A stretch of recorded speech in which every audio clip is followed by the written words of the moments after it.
মানুষের মধ্যে একটা বিচিত্র প্রবৃত্তি থাকে, অন্য সকলের বিষয়ে, তাদের জীবনের বিষয়ে, তাদের ব্যক্তিত্বের বিষয়ে, তাদের ভবিষ্যতের বিষয়ে অনুমান করা। এটা হলো অনুচিত। কারোর অতীতকালকে দেখে লোকে ভবিষ্যৎ বলে দিতে পারেন, বর্তমানকে দেখে ভবিষ্যতের বিষয়ে অনুমান করে ফেলেন। উদাহরণ দিতে হলে বলবো, কোনো দাসকে দেখুন, ওকে দেখে লোকে বলে যে ওর ভবিষ্যৎ সেটাই হতে পারে, অনুমান করে ফেলেন। আর এই রাজাকে দেখুন, উনি তো কত সুখী হবেন, উনি তো জগতের সব থেকে অধিক সুখী মানুষ, কত সুখ সুবিধা আছে ওনার কাছে, ধারণা করে ফেলেন। তবে সত্য তো এটাই যে কারোর ব্যক্তিত্বের বিষয়ে, তাদের ভবিষ্যতের বিষয়ে আপনি পূর্ণ সত্য কখনোই বলতে পারবেন না, শুধু অনুমান করতে পারবেন। আর এই অনুমান করে সত্যি কোনো লাভ হয় না, কারণ এই কাল সেটা হলো অত্যন্ত শক্তিশালী। কালো থেকে কালোতর কয়লাকেও হিরেতে পরিণত করতে পারে, অনেক বড় বড় রাজাকেও বিদূষক বানিয়ে ফেলতে পারে এক মুহূর্তেই। তাহলে আপনি অনুমান করে কি লাভ? কি পেলেন অনুমান করে? সেই জন্য কারোর বিষয়ে কোনো অনুমান করবেন না, তার ভবিষ্যতের বিষয়ে অনুমান করতে যাবেন না, কারোর বিষয়ে কোনো ধারণা করে নেবেন না। কিছু করতে হলে ভালোবাসুন, সবার মধ্যে ভালোবাসা ছড়ান, সবার মধ্যে ধন্যাত্মক ভাব ছড়ান। এই মন প্রসন্ন হয়ে বলবে, রাধা রাধা।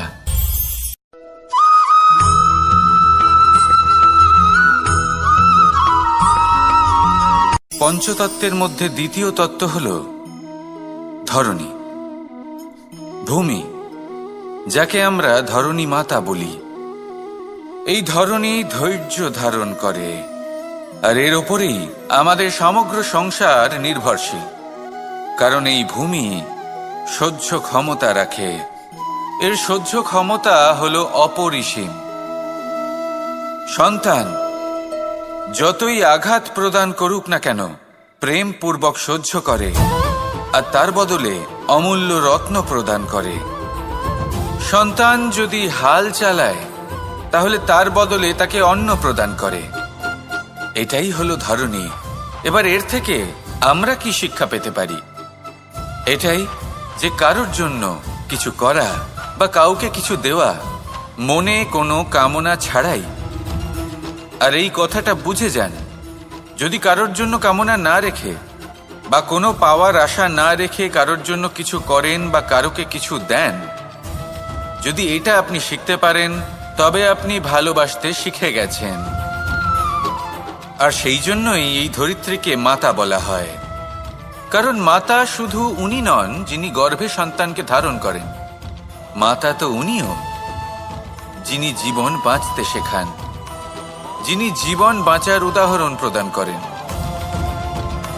তাহলে ধরণীর থেকে এই নিঃস্বার্থ ভাব শিখুন, নিঃস্বার্থ ভালোবাসা শিখুন, আর এই ভালোবাসার সাথেই বলুন, রাধা রাধা।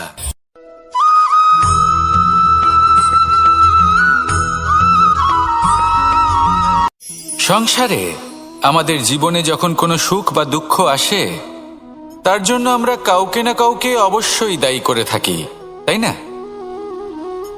এই ব্যক্তি আমাদের সাথে এরকম কাজ করেছেন, তাই আমার সাথে এমন হলো। ওই ব্যক্তি যদি এমনটা না করতেন, তাহলে আজ আমি ওই স্থানে পৌঁছতে পারতাম। সবই আপনার দৃষ্টিভঙ্গির ওপর নির্ভরশীল। আর যদি আপনার দৃষ্টিভঙ্গি এমন হয়, তাহলে তা অনুচিত। সত্যি কথা বলতে, এই সংসারে ভিন্ন ভিন্ন ধরনের মানুষ আছে। এটা আপনার ওপর নির্ভর করছে কিভাবে তাদের স্বাগত জানাবেন। একবার ভাবুন, আমি আমার দুটো হাত সামনে নিয়ে এলাম, দুটো মুঠো খুলে দিলাম। দুই প্রকারের মানুষ আসবেন, কিছু না কিছু দিয়ে যাবেন। এই মুঠো যদি আমি বন্ধ করে দিই, তাহলে না কেউ আমাকে কিছু দিতে পারবে, না আমার কিছু যাবে আসবে। নিশ্চয়ই বুঝতে পারছেন এই দুই ধরনের ব্যক্তি কারা এবং তারা কি দিয়ে যান। আমি যদি নিজের মুঠো খুলে দিই, তাহলে কিছু ভালো মানুষ আসবেন, আমাকে আনন্দ, সন্তুষ্টি, জ্ঞান প্রদান করে যাবেন, ভালো অভিজ্ঞতা দিয়ে যাবেন। কোনো খারাপ ব্যক্তি যদি আসেন, তাহলে তিনিও খারাপ অভিজ্ঞতা দেবেন, যার থেকে আমি শিক্ষা লাভ করব। এই সব কিছু আমি লাভ করতে পারি। মুঠো যদি বন্ধ করে রাখি, তাহলে আমি কিছুই পাবো না। দেখুন, এই সংসারে প্রত্যেকের জীবনে এইরকম। প্রত্যেকের জীবনে সবকিছুই আছে, ভালো খারাপ দুই মানুষই আছে, ভালো অভিজ্ঞতা আছে, খারাপ অভিজ্ঞতা আছে। নির্ভর করছে আপনার উপর যে আপনি কি করবেন, এনাদের স্বাগত কিভাবে জানাবেন, কার থেকে কি বুঝবেন, কি শিখতে পারবেন, আর কোন দৃষ্টিভঙ্গি নিয়ে অগ্রসর হবেন। এটাই নির্ধারণ করবে যে আপনার জীবন কেমন হবে। আসুন আমার সাথে ভালোবেসে বলুন, রাধা রাধা।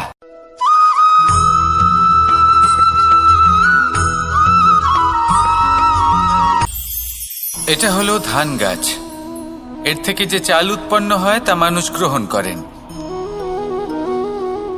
আর এটা কি? এ হলো জংলি ঘাস। একবার ভেবে দেখুন, যদি এই জংলি ঘাস ধান গাছের আশেপাশে থাকে তাহলে কি হবে? ধান উৎপন্ন হতে পারবে? তা উৎকৃষ্ট হতে পারবে? আমরা কি তা গ্রহণ করতে পারবো? কখনোই নয়। এই জংলি ঘাস ধানকে নষ্ট করে দেবে, কিন্তু নিজে জীবিত থাকবে। এটাই হলো আজকের শিক্ষা। এই সংসারে যদি আপনি নীতির পথে চলতে চান, উচিত কর্ম করতে চান, সংসারকে সেবা করতে চান, তাহলে জংলি ঘাসের মতো ব্যক্তিদের থেকে সবসময় দূরে থাকতে হবে। সেই ব্যক্তি যারা দুর্নীতি এবং মিথ্যা দ্বারা পরিপূর্ণ, যাদের ব্যবহার অশুভ, যাদের অনেক অশুভ গুণ রয়েছে, তারা সঠিক নয়।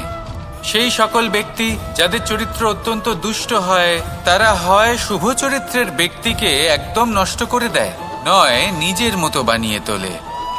তাই যদি আপনি নীতির পথে চলতে চান, এই সংসারের জন্য শুভ কর্ম করতে চান, তাহলে সেই সঙ্গ লাভ করুন যে সঙ্গ জ্ঞানে পরিপূর্ণ, যাদের মধ্যে অনেক গুণ আছে, যাদের থেকে প্রতিদিন কিছু শিখতে পারবেন।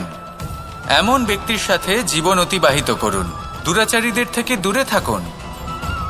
তবেই এই মন প্রসন্ন হয়ে বলবে, রাধা রাধা।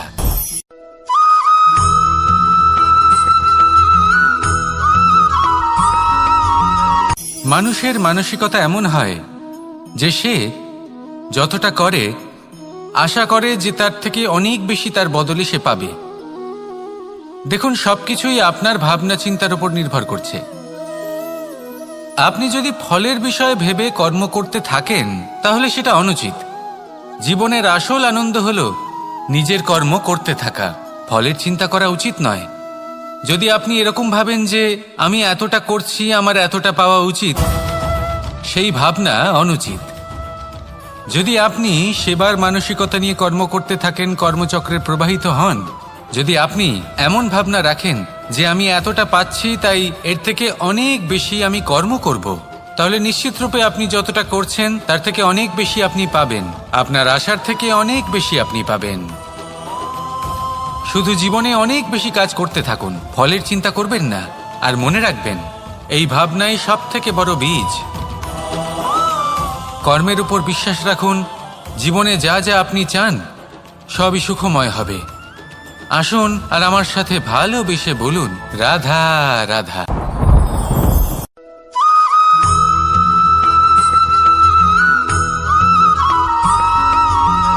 আপনি কখনো কোনো বাজকে নিজের বাসা বানাতে দেখেছেন?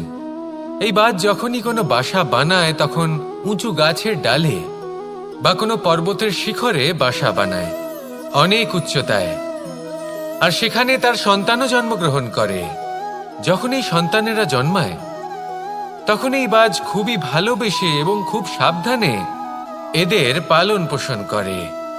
নিজের ঠোঁট দিয়ে তাদের ঠোঁটে খাবার পরিবেশন করে। কিন্তু যেই সেই সন্তানেরা হৃষ্টপুষ্ট হয়ে যায় এবং সেই কথা বাজ নিজে বুঝতে পেরে যায়, সেই বাজ নিজেই সেই বাসা ছিন্ন ভিন্ন করে দেয়। সেই সন্তান যাদের সবেমাত্র ডানা গজিয়েছে, কিভাবে উঠতে হয় তারা জানে না, সেই সন্তানগুলিকে উচ্চতা থেকে ঠেলে দেয়। সেই সন্তান প্রথমে ভয়ভীত হয়ে যায়। তারা সামনে মৃত্যুকে দেখতে পেয়ে ভয়ের কারণে তাদের ডানা ঝাপটাতে থাকে। আর সেই প্রক্রিয়াতেই সেই সন্তানগুলি উড়তে শুরু করে দেয়। এবার এই ঘটনায় আমরা কি শিক্ষা পেতে পারি? এটাই, যদি আপনি মাতা পিতা হন তাহলে নিজের সন্তানকে অবশ্যই স্নেহ করুন, কিন্তু তাদেরকে নিজের আঁচলের তলায় বেঁধে রাখবেন না। যদি আপনি চান আপনার সন্তান জীবনে উন্নতি করুক, তাহলে নিজের মুঠো থেকে তাদের স্বতন্ত্র করে দিন। এই সংসারে সংঘর্ষ করতে দিন। সেই সন্তান নিজেই বুঝতে পারবে যে জন্মের সময় পাওয়া ডানা কি করে ব্যবহার করতে হয়। আর আপনার চোখের সামনে আপনার সন্তান এই আকাশে উড়তে থাকবে। তাহলে আসুন আমার সাথে ভালোবেসে বলুন, রাধা রাধা।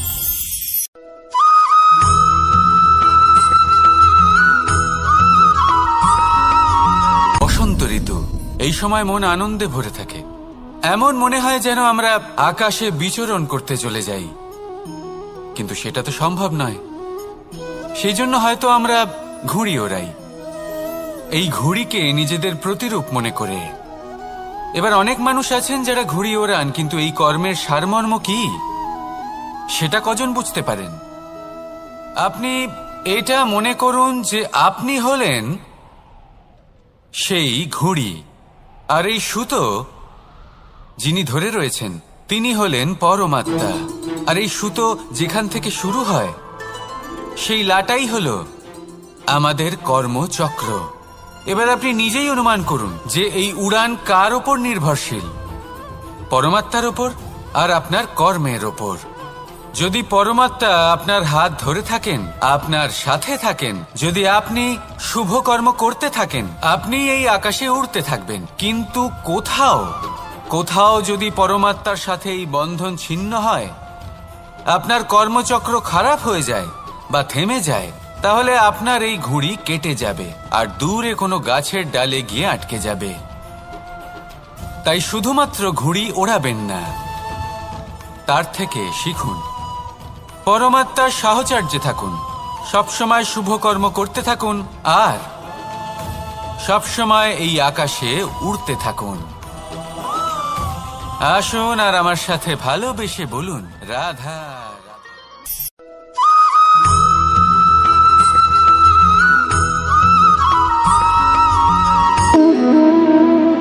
সম্পর্ক হলো আমাদের জীবনের একটি আধার। কিছু সম্পর্ক এমন যে আমরা জন্মসূত্রে লাভ করি, যেমন পরিবার, মা, বাবা। কিছু সম্পর্ক আছে যে আমরা জীবনে অর্জন করে থাকি, তা সে প্রেমের হোক, স্নেহের হোক বা বন্ধুত্বের। এই সকল সম্পর্ক লাভ করার বা গড়ে তোলার 5টি ধাপ রয়েছে।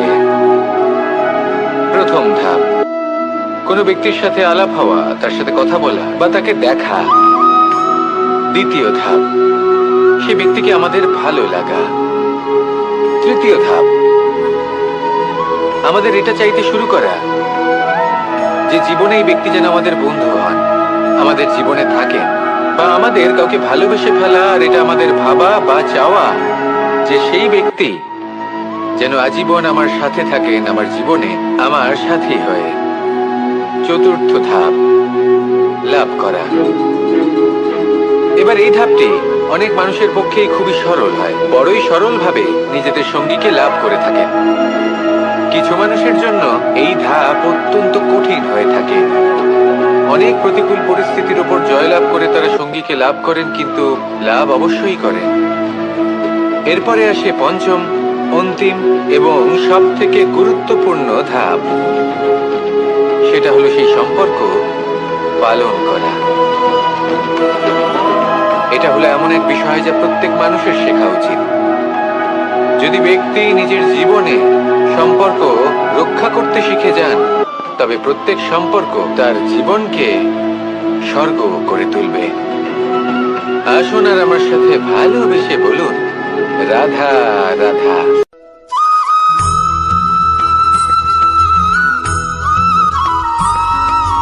জীবনে যখন কোনো ব্যক্তি নিজের লক্ষ্য প্রাপ্তির জন্য নিরন্তর পরিশ্রম করতে থাকেন, চেষ্টা করতে থাকেন, তখন তিনি কষ্ট অনুভব করেন। কখনো শারীরিক কষ্ট, কখনো মানসিক কষ্ট। এবার উনি এটা ভাবতে থাকেন যে আমি কি উচিত করছি নাকি অনুচিত করছি। কারণ অন্যদিকে এমন একজন ব্যক্তিও আছেন যিনি একদমই পরিশ্রম চেষ্টা করছেন না। তিনি মদিরা পান করেন, বিলাসিতায় জীবন কাটান, অলস প্রকৃতির হয়ে ওঠেন, নিদ্রাতে বিলীন হয়ে থাকেন আর ভাবেন যে তিনি সুখ লাভ করছেন। কিন্তু এরকম কেন হয়?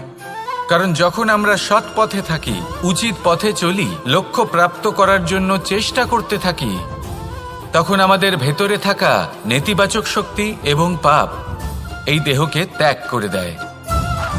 আর এই অনুভূতিটাই আমাদের দুঃখের অনুভূতি দেয়, কষ্ট দেয়।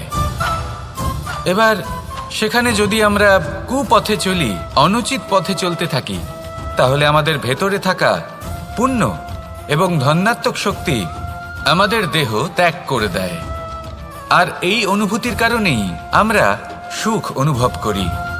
কিন্তু কখনো ভাববেন যে এই সুখ বেশি সময় পর্যন্ত থাকে না। সেই জন্য সবসময় মনে রাখবেন, যদি আপনি জানেন যে এটাই আপনার লক্ষ্য, এটাই উচিত পথ, শুভ পথ, তাতে নিরন্তরভাবে এগিয়ে যেতে চেষ্টা করতে থাকুন। এই কষ্ট আপনাকে সুখের পরাকাষ্ঠায় কখন পৌঁছে দেবে তা আপনি জানতেই পারবেন না। আসুন আমার সাথে ভালোবেসে বলুন, রাধা রাধা।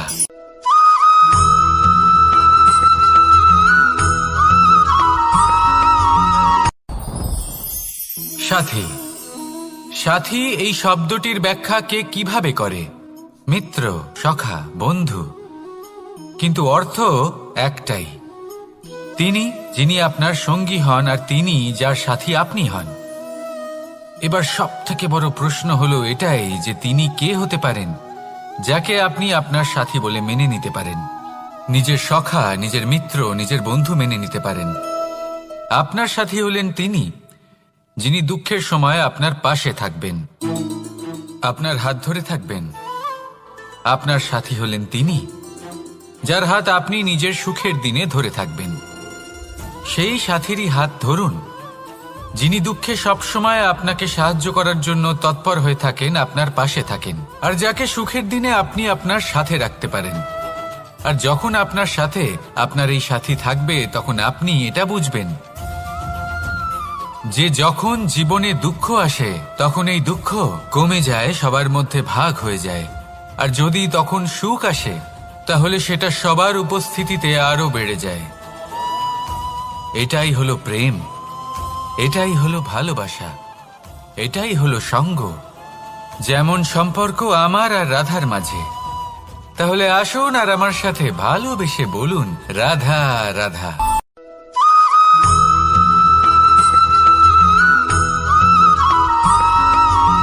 এই সংসারে প্রত্যেক মানুষ এটাই চান যে তিনি যেন ধনবান হন, আর্থিক অবস্থা তার ভালো থাকে, ওনার বাড়িতে লক্ষ্মীর আগমন হয়। কিন্তু সেটা হবে কি করে, সেটাই হলো প্রশ্ন। কেউ বলেন যে যদি পরিশ্রম করো তাহলে ধন অর্জন সম্ভব, কেউ বলেন যে যদি বিদ্যা লাভ হয় তবেই ধন অর্জন সম্ভব, কেউ বলেন যে যদি বলশালী হও তবেই সম্পন্ন থাকবে। ভালো কথা, যদি তাই হয়ে থাকে, তবে দিনমজুর সারা দিন পরিশ্রম করেন, তিনি কেন ধনী হন না? অনেকজন বিদ্বান মানুষ আছেন এই সংসারে, তারা কেন ধনবান হন না? অনেক সংখ্যক বলশালী ব্যক্তি আছেন, তাদের কাছে ধন নেই কেন? তাদের কেন ধনের অভাব হয়? আবার এমনও কিছু মানুষ আছেন যারা পরিশ্রম করেন, তারা দিনমজুর, কিন্তু তারা ধন অর্জন করতে পারেন। কিছু বিদ্বান ব্যক্তি আছেন যাদের কাছে অধিক মাত্রায় ধন রয়েছে, কয়েকজন বলশালী ব্যক্তি রয়েছেন যাদের কাছে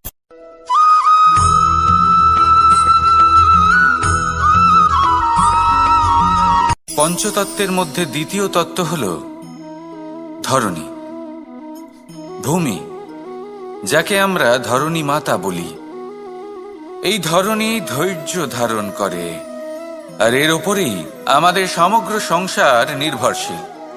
কারণ এই ভূমি সহ্য ক্ষমতা রাখে, এর সহ্য ক্ষমতা হল অপরিসীম। সন্তান যতই আঘাত প্রদান করুক না কেন, প্রেম পূর্বক সহ্য করে, আর তার বদলে অমূল্য রত্ন প্রদান করে। সন্তান যদি হাল চালায়, তাহলে তার বদলে তাকে অন্ন প্রদান করে। এটাই হলো ধরণী। এবার এর থেকে আমরা কি শিক্ষা পেতে পারি? এটাই যে কারোর জন্য কিছু করা বা কাউকে কিছু দেওয়া মনে কোনো কামনা ছাড়াই। আর এই কথাটা বুঝে যান, যদি কারোর জন্য কামনা না রেখে বা কোনো পাওয়ার আশা না রেখে কারোর জন্য কিছু করেন বা কারোকে কিছু দেন, যদি এটা আপনি শিখতে পারেন তবে আপনি ভালোবাসতে শিখে গেছেন। আর সেই জন্যই এই ধরিত্রীকে মাতা বলা হয়, কারণ মাতা শুধু উনি নন যিনি গর্ভে সন্তানকে ধারণ করেন, মাতা তো উনিও যিনি জীবন বাঁচতে শেখান, যিনি জীবন বাঁচার উদাহরণ প্রদান করেন। তাহলে ধরনীর থেকে এই নিঃস্বার্থ ভাব শিখুন, নিঃস্বার্থ ভালোবাসা শিখুন, আর এই ভালোবাসার সাথেই বলুন রাধা রাধা।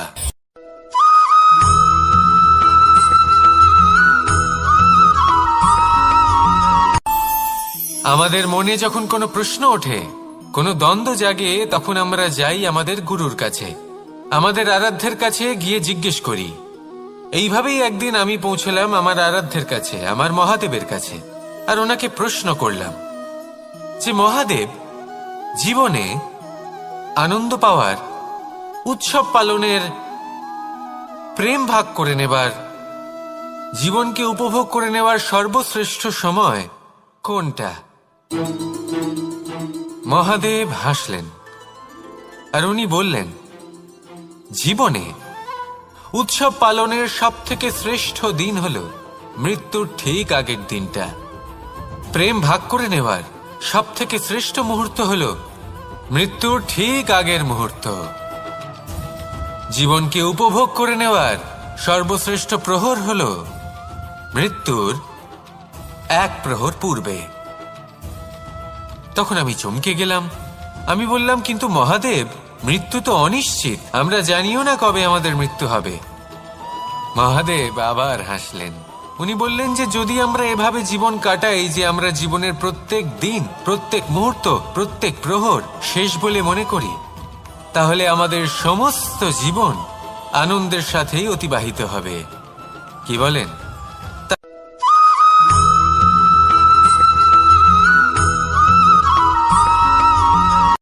সংসারে আমাদের জীবনে যখন কোনো সুখ বা দুঃখ আসে, তার জন্য আমরা কাউকে না কাউকে অবশ্যই দায়ী করে থাকি, তাই না? এই ব্যক্তি আমাদের সাথে এরকম কাজ করেছেন, তাই আমার সাথে এমন হলো। ওই ব্যক্তি যদি এমনটা না করতেন, তাহলে আজ আমি ওই স্থানে পৌঁছতে পারতাম।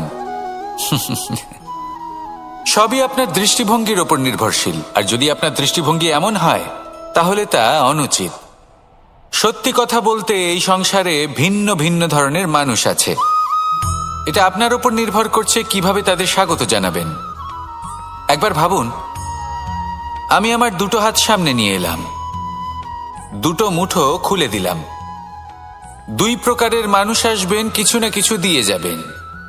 এই মুঠো যদি আমি বন্ধ করে দিই, তাহলে না কেউ আমাকে কিছু দিতে পারবে, না আমার কিছু যাবে আসবে। নিশ্চয়ই বুঝতে পারছেন এই দুই ধরনের ব্যক্তি কারা এবং তারা কি দিয়ে যান। আমি যদি নিজের মুঠো খুলে দিই, তাহলে কিছু ভালো মানুষ আসবেন, আমাকে আনন্দ, সন্তুষ্টি, জ্ঞান প্রদান করে যাবেন, ভালো অভিজ্ঞতা দিয়ে যাবেন। কোনো খারাপ ব্যক্তি যদি আসেন, তাহলে তিনিও খারাপ অভিজ্ঞতা দেবেন, যার থেকে আমি শিক্ষা লাভ করব। এই সব কিছু আমি লাভ করতে পারি। মুঠো যদি বন্ধ করে রাখি, তাহলে আমি কিছুই পাবো না। দেখুন, এই সংসারে প্রত্যেকের জীবনে এইরকম।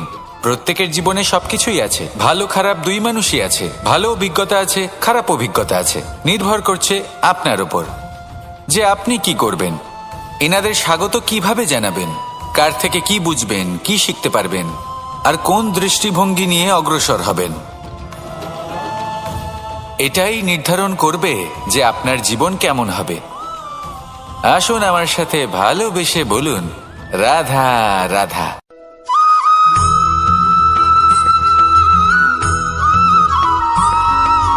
জীবনে অগ্রসর হওয়ার জন্য আমাদের কাকে প্রয়োজন হয়? মাতা পিতা, বন্ধু, প্রেম, সাহায্য, অর্থ, পরিশ্রম, আশা। ভিন্ন ভিন্ন মানুষ ভিন্ন ভিন্ন বিকল্প চয়ন করে। যদি আমি আপনাকে বলি, তাহলে জয় আর পরাজয়ের মন্ত্র দুটো শব্দের উপর নির্ভর করে, মেনে নেওয়া আর দৃঢ় হওয়া। যদি মেনে নেন, তাহলে হেরে যাবেন। যদি দৃঢ় হন, তাহলে নিশ্চিত রূপে জয়ী হবেন। যদি কখনো আপনি ক্লান্ত হয়ে ওঠেন, আপনি দুঃখী হন, পুরোপুরি ভেঙে পড়েছেন, তখন মেনে নেবেন না যে আপনি ভেঙে পড়েছেন, নয়তো হেরে যাবেন। তখন উল্টে স্থির করবেন যে যাই হয়ে যাক না কেন, আমি জয়ী হবই। আর আপনি দেখবেন যে জয় নিশ্চিত রূপে আপনার কাছেই আসবে। তাহলে এই কথা মনে রাখবেন আর আমার সাথে ভালোবেসে বলবেন, রাধা রাধা।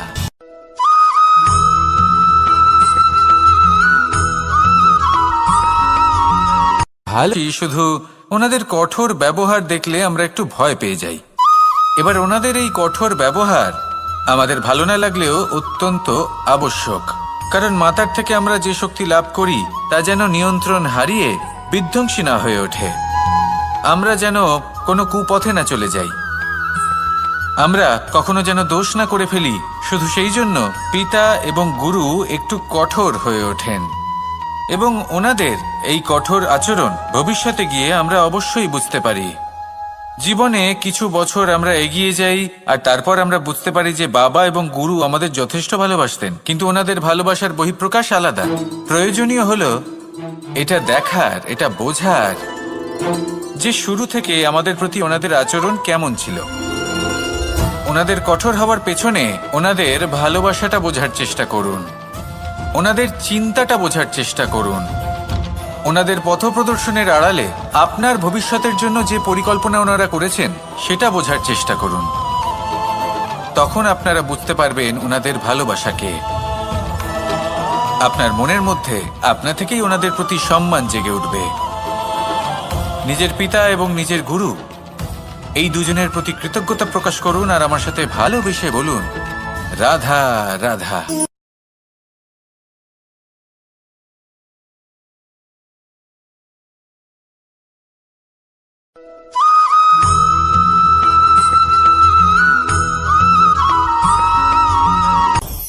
আপনি কখনো পর্বতের শিখরে উঠেছেন?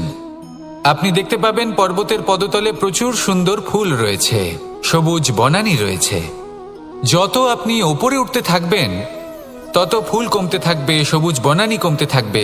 আরো কিছুটা ওপরে উঠলে কাঁটা জাতীয় গাছ দেখতে পাবেন, শুকনো গাছ দেখতে পাবেন। আরো যদি ওপরে ওঠেন তাহলে পাষাণ দেখতে পাবেন। আরো ওপরে উঠলে হিমখণ্ড দেখতে পাবেন।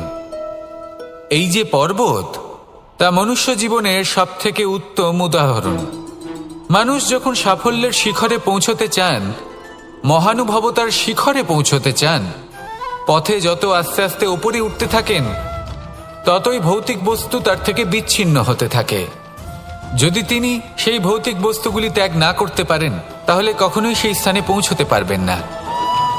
আর মানুষ যদি উচিত ত্যাগ করতে পারেন, পথে অগ্রসর হতে থাকেন, এগোতে থাকেন, তাহলে একদিন না একদিন তিনি মহানুভবতার, জ্ঞানের, সাফল্যের হিমের স্বাদ অবশ্যই লাভ করবেন। মনে রাখবেন, মানব জীবনে ত্যাগ হলো অত্যন্ত গুরুত্বপূর্ণ অংশ। আসুন আমার সাথে ভালোবেসে বলুন, রাধা রাধা।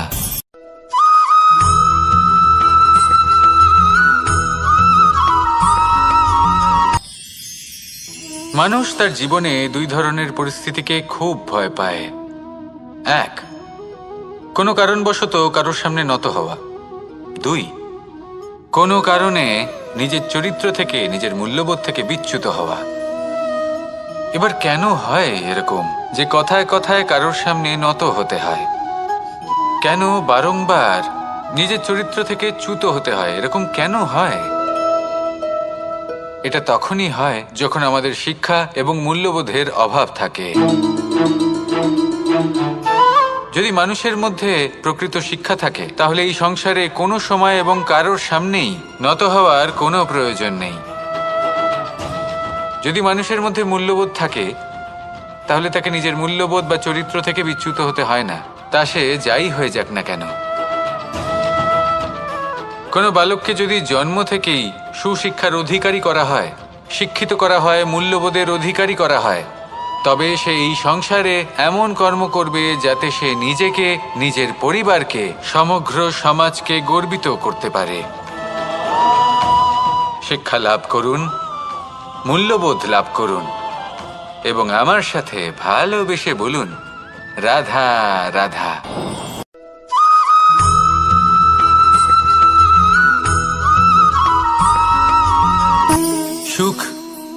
দুঃখ এবং শক্তি।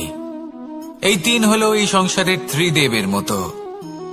আমাদের জীবনে যা কিছু ঘটছে এই তিনটির ভিত্তির উপরেই হচ্ছে। আসলে এই সংসারের একটা নিয়ম আছে, যখনই আপনি কিছু লাভ করেন এই সংসার আপনার পরীক্ষা নেয়। এটা জানার জন্য আপনার পরীক্ষা নেয় যে আপনি যা কিছুই লাভ করেছেন আপনি কি আদৌ সেটার যোগ্য কিনা। ঠিক সেইভাবেই এই সুখ, দুঃখ এবং শক্তি আপনার পরীক্ষা নিয়ে থাকে। যখন সুখ আসে তখন সে আপনার পরীক্ষা নেয় যে আপনার মধ্যে অহংবোধ জাগ্রত হয়নি তো। যদি অহংবোধ চলে আসে তাহলে সুখ সেখানেই সঙ্গ ত্যাগ করে। দুঃখ আপনার ধৈর্যের পরীক্ষা নিতে থাকে, আর যদি আপনার মধ্যে ধৈর্য না থাকে তাহলে এটা আপনাকে আরো বেশি দুঃখের গভীর অন্ধকারে ঠেলে দেবে।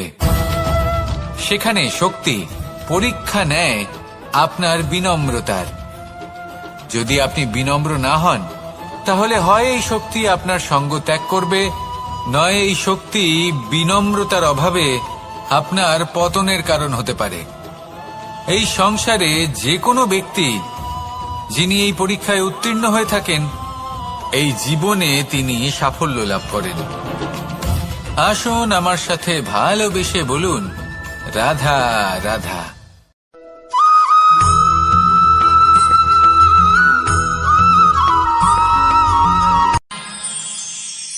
আমরা সবাই সূর্যকে সম্মান কেন করি? কারণ আমরা জানি যে সন্ধেবেলা যখন সূর্যাস্ত হবে তখন শুধুমাত্র অন্ধকার বাকি থাকবে। ঠিক কিছুটা এরকমই হয় আমাদের মাতা পিতাও, যিনি আমাদের জন্ম দেন, আমাদের ভরণ পোষণ করেন, আমাদের বড় করেন, আমাদের প্রেম প্রদান করেন। কখনো কখনো তাদের মুখ থেকে কটু কথা নিঃসৃত হয়, আমাদের দুঃখ হয়, কিন্তু তখন আমাদের এটা বোঝা উচিত এগুলি নিঃসৃত হচ্ছে আমাদেরই মঙ্গলের জন্য। যেমন সূর্যদেব, উনিও উত্তাপ দিয়ে থাকেন আমাদেরই মঙ্গলের জন্য, যাতে ফসল পাকতে পারে, যাতে জল বাষ্প হয়ে মেঘ হতে পারে, বৃষ্টি হতে পারে, আর এই সংসারে নিরন্তর জলের প্রবাহ থাকে।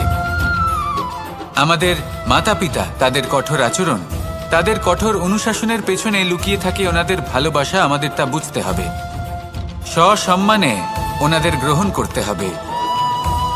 কারণ ঠিক সূর্যাস্তের পরে যেমন চতুর্দিক অন্ধকারচ্ছন্ন হয়ে যায়, তেমনি আমাদের জীবন থেকে যখন আমাদের মাতা পিতা চলে যায় তখন আমাদের জীবনেও শুধু এবং শুধুমাত্র অন্ধকারই ছেয়ে থাকে। সেই জন্য নিজের মাতা পিতাকে সম্মান করুন, ওনাদের ভালোবাসা প্রদান করুন। এই মন আর এই জীবন প্রসন্ন হয়ে বলবে, রাধা রাধা।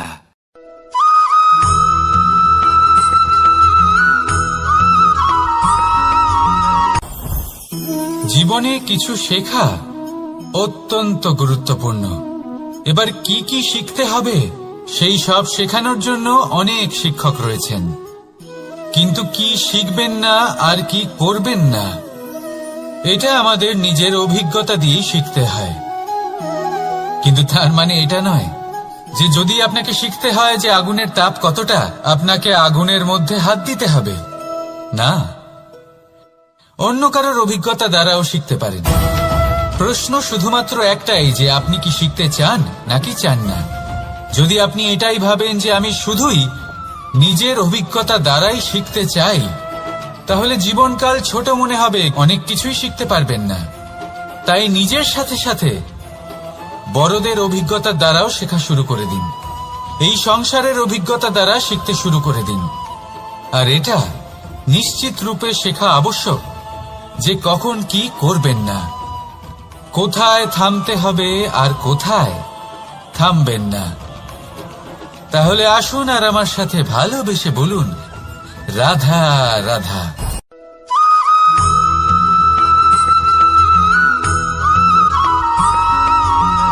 এই সংসারে সবথেকে বেশি কোমল বস্তু হলো রেশম। এই রেশম এতটাই কোমল হয় যে এর পুরো একটা থান শুধুমাত্র একটা হাতে ধরা সম্ভব। কখনো ভেবে দেখেছেন এই রেশম কিভাবে হয়? একটি কীট তার লালার দ্বারা উৎপন্ন হয়। এই কীট সেই রেশমকে পাক দিতে থাকে, পাক দিতেই থাকে আর আস্তে আস্তে তার মধ্যেই জড়িয়ে পড়ে। শেষে ওর এই সুন্দর অমূল্য সৃষ্টি রেশমের এই সুতো তার নির্মাণ কার্য পূর্ণ হয়, কিন্তু তাতেই ও নিজে বন্দী হয়ে যায়। নিজেরই মায়াজালের এই বন্দী গৃহে নিজেই ফেঁসে যায়।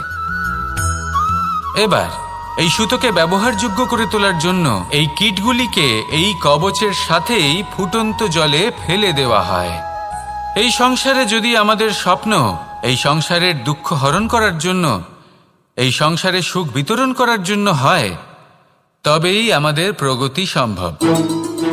যদি আমাদের এই স্বপ্ন শুধুই আমাদের এবং আমাদের স্বার্থ সিদ্ধির জন্য হয়, তাহলে এই স্বপ্ন আমাদের অন্ধ করে দেবে, আমাদের অন্ধকারের পথে নিয়ে যাবে, আর আমরাও সেই কীটের মতো হয়ে যাব। নিজেদেরই মায়াজালে আমরা নিজেই ফেঁসে যাব, আর শেষে আমরা যদি কিছু লাভ করি তা হবে একাকিত্ব, অন্ধকারময় মৃত্যু। তাই স্বপ্ন অবশ্যই দেখুন, কিন্তু এমনভাবে স্বপ্ন দেখবেন না যে তার এই বন্দিগৃহে আপনি নিজেই ফেঁসে গেলেন। স্বপ্ন দেখুন পরোপকারে।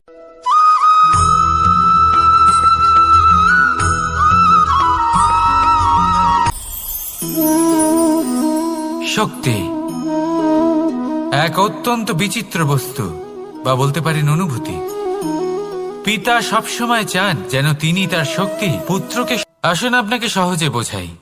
যদি আপনি সুপাত্র হন আর আপনাকে শক্তি দেওয়া হয়, তাহলে আপনি সেই শক্তির গুরুত্ব বুঝবেন, কোথায় সেই শক্তি প্রয়োগ করা উচিত সেটা বুঝবেন।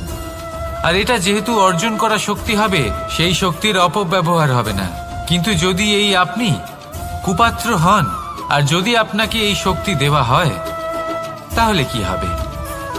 দেখতে গেলে এই শক্তি আপনি দান হিসেবে পেয়েছেন, তাই না আপনি এই শক্তির গুরুত্ব বুঝবেন আর না এর প্রয়োগ আপনি জানবেন। তার অপব্যবহার হওয়া সুনিশ্চিত। তাই যদি আপনি কোনো শক্তি অর্জন করতে চান, তাহলে আগে তার যোগ্য হয়ে উঠুন, পুত্র নয় পাত্র হয়ে উঠুন।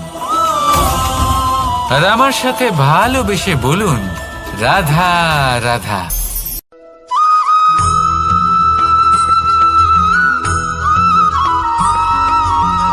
এই সংসারে প্রত্যেক মানুষ এটাই চান যে তিনি যেন ধনবান হন, আর্থিক অবস্থা তার ভালো থাকে, ওনার বাড়িতে লক্ষ্মীর আগমন হয়। কিন্তু সেটা হবে কি করে, সেটাই হলো প্রশ্ন। কেউ বলেন যে যদি পরিশ্রম করো তাহলে ধন অর্জন সম্ভব, কেউ বলেন যে যদি বিদ্যা লাভ হয় তবেই ধন অর্জন সম্ভব, কেউ বলেন যে যদি বলশালী হও তবেই সম্পন্ন থাকবে। ভালো কথা, যদি তাই হয়ে থাকে, তবে দিনমজুর সারা দিন পরিশ্রম করেন, তিনি কেন ধনী হন না?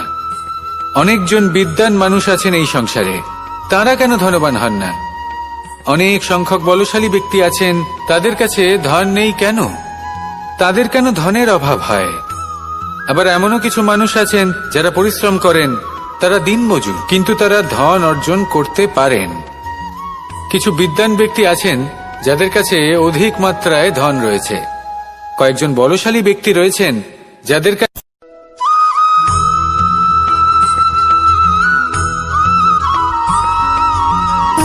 সুখ, দুঃখ এবং শক্তি, এই তিন হলো এই সংসারের ত্রিদেবের মতো। আমাদের জীবনে যা কিছু ঘটছে এই তিনটির ভিত্তির উপরেই হচ্ছে। আসলে এই সংসারের একটা নিয়ম আছে, যখনই আপনি কিছু লাভ করেন, এই সংসার আপনার পরীক্ষা নেয়। এটা জানার জন্য আপনার পরীক্ষা নেয় যে আপনি যা কিছুই লাভ করেছেন, আপনি কি আদৌ সেটার যোগ্য কিনা। ঠিক সেইভাবেই এই সুখ, দুঃখ এবং শক্তি আপনার পরীক্ষা নিয়ে থাকে।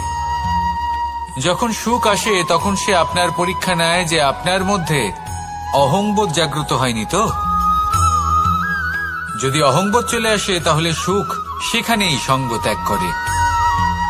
দুঃখ আপনার ধৈর্যের পরীক্ষা নিতে থাকে, আর যদি আপনার মধ্যে ধৈর্য না থাকে তাহলে এটা আপনাকে আরো বেশি দুঃখের গভীর অন্ধকারে ঠেলে দেবে।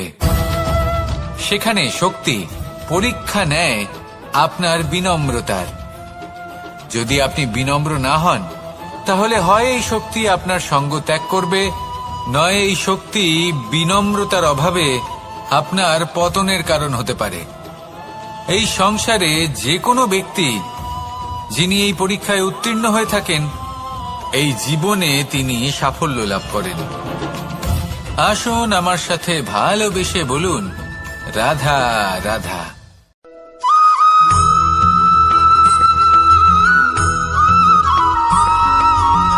পঞ্চতত্ত্বের মধ্যে দ্বিতীয় তত্ত্ব হল ধরণী, ভূমি, যাকে আমরা ধরণী মাতা বলি।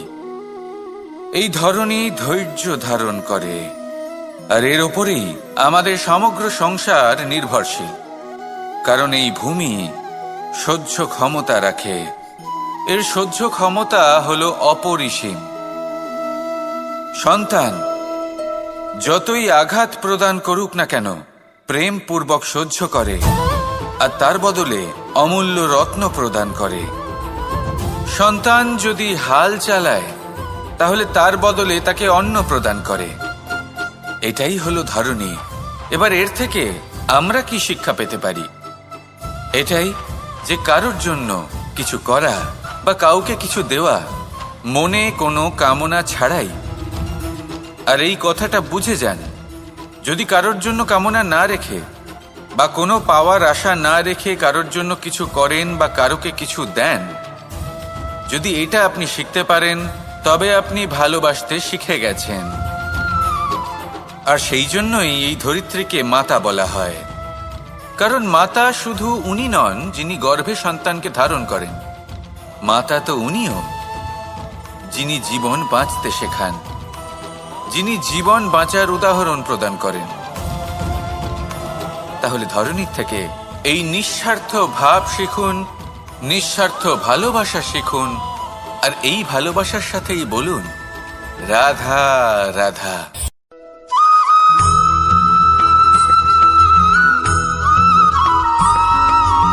মানুষ জন্মগ্রহণ করে, তার সাথে ভয়েরও জন্ম হয়। ছোটবেলা থেকেই আমাদের মনে কোনো না কোনো প্রকারের ভয় থেকেই যায়। কেউ এই বিষয়ে ভয় পায় যে তার কোনো বস্তু তার থেকে দূরে চলে যাবে, কেউ এই বিষয়ে ভয় পায় যে আমি নিজেকে হারিয়ে ফেলব, কেউ এই ভেবে ভয় পায় যে আমার প্রিয়জনেরা তারা যেন আমার থেকে দূরে না চলে যায়, কেউ এই ভেবে ভয় পায় যে আমরা যেন পথ না হারিয়ে ফেলি, আদি ইত্যাদি। কিন্তু সত্যি কথা বলতে, ভেবে দেখুন এই ভয় বাস্তবে কি? শুধুই একটা মনস্থিতি, আর কিছুই নয়। যা কিছু আপনি জীবনে পেয়েছেন তা একদিন আপনাকে হারাতে হবে। এই জীবন হলো আপনারই, কিন্তু তাও একদিন সমাপ্ত হবে। তাই ভয় পেয়ে কি লাভ? এই ভয় শুধু আপনাকে জীবন যাপন করা থেকে বাধা দিচ্ছে, আর কিচ্ছু নয়। পথ হারিয়ে ফেললেই বুঝতে পারবেন যে নতুন পথ কিভাবে বানাতে হয়। কিছু মানুষকে জীবন থেকে হারালে তবেই আপনি বুঝবেন যে আপনার আপনজনকে। এই ভয়ের কারণে ভীত হয়ে থাকবেন না। এই তারা নক্ষত্র অন্ধকারের অভাবে গুরুত্ব হারায়। শিবকেও মহাদেব হওয়ার জন্য বিষপান করতে হয়েছিল। প্রত্যেক পরিস্থিতি, প্রত্যেক সাফল্য আপনার পরীক্ষা নেবে, তাতে উত্তীর্ণ হওয়া হলো আপনার কর্ম। যখনই আপনি ভয় পাবেন বা সংকটের সম্মুখীন হবেন, তখন সাহসের সাথে তার সম্মুখীন হন। মনে রাখবেন, যে সম্মুখীন হতে জানে, সাফল্য তার সাথে সবসময় থাকে। আসুন আর আমার সাথে ভালোবেসে বলুন, রাধা রাধা।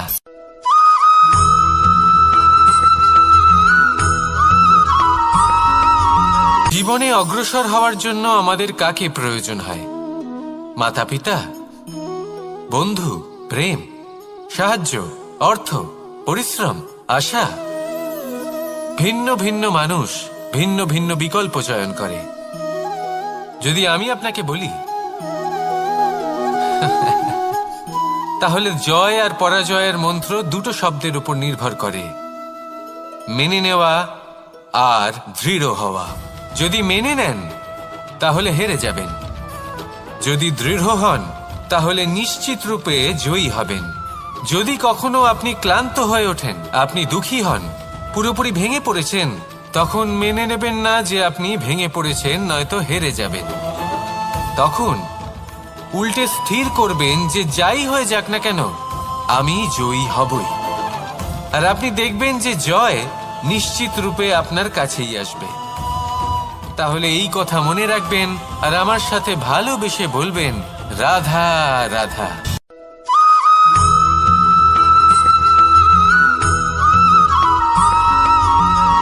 এই সংসারে কোনো বস্তু হোক বা ব্যক্তি হোক, তার একার গুরুত্ব কিন্তু খুব বেশি নয়। একটা উদাহরণ হিসেবে বৃষ্টির ফোঁটাকে ভেবে দেখুন। যদি একটি বৃষ্টির ফোঁটা হয় তাহলে তার খুব বেশি গুরুত্ব থাকে না, কিন্তু যখন সহস্র বৃষ্টির ফোঁটা মেঘের মধ্যে দিয়ে ঝরে পড়ে তখন সেটা বর্ষার রূপ ধারণ করে। সেই বর্ষা যা এই প্রকৃতিকে শান্ত করে। সেইভাবেই পাথরের ছোট টুকরো, তার খুব বেশি গুরুত্ব থাকে না, কিন্তু যখন অসংখ্য পাথরের টুকরো একত্রিত হয় তখন তা পর্বতের আকার ধারণ করে। সেইভাবেই কিছু মানুষ যখন একত্রিত হন তখন তৈরি হয় পরিবার, কিছু পরিবার যখন একত্রিত হয় তখন তৈরি হয় সমাজ, যখন অনেক সংখ্যক সমাজ একত্রিত হয় তখন তৈরি হয় রাজ্য। এবার এই রাজ্যের সবথেকে গুরুত্বপূর্ণ ব্যক্তি হতে পারেন রাজা, কিন্তু তাও সেই রাজা একা কিছু করতে পারেন না। যুদ্ধ লড়ার সময় তারও নিজের সৈন্যদলকে প্রয়োজন পড়ে। কিন্তু এই সংসারে এমন একজন ব্যক্তি আছেন যিনি একাই সব কাজ করতে থাকেন, এবং সেই ব্যক্তি হলেন মা।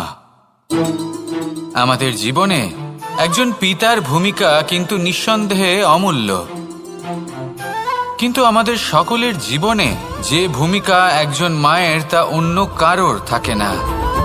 একজন মা একাই সন্তানকে বড় করতে পারেন, সংস্কারী করে তুলতে পারেন, তার জন্য পরিশ্রম করেন।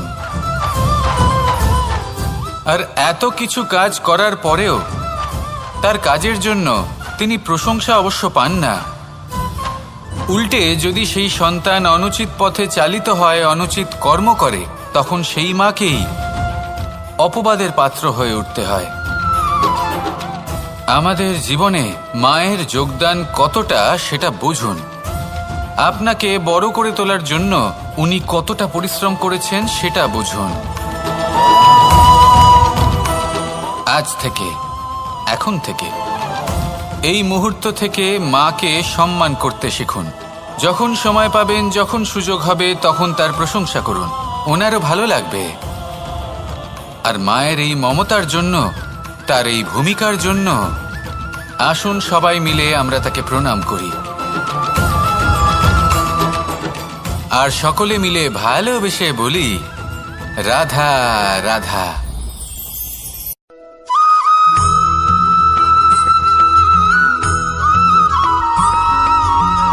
এই সংসারের সবথেকে গুরুত্বপূর্ণ তত্ত্ব কোনটা? প্রথম হলো সময়। জন্ম থেকে মৃত্যু পর্যন্ত এই যে সময়, এটাই তো হলো জীবন। দ্বিতীয় হলো জীবন, যাতে আমরা সময়ের সদ্ব্যবহার করি, শ্রেষ্ঠ থেকে শ্রেষ্ঠতর কাজ করার চেষ্টা করি। বহু বছরের এই পরম্পরা, এই সংস্কৃতিকে এগিয়ে নিয়ে যাওয়ার চেষ্টা করি। এই সংসারে আমরা অংশগ্রহণ করতে চেষ্টা করি। তৃতীয় হলো ধন, সেই ধন যা প্রত্যেক ব্যক্তি অর্জন করতে চেষ্টা করেন। এবার এই তিনটি তত্ত্বের মধ্যে একটা সামঞ্জস্য আছে, সমান ব্যাপার আছে। সে ধনই হোক বা সময় হোক বা হোক জীবন।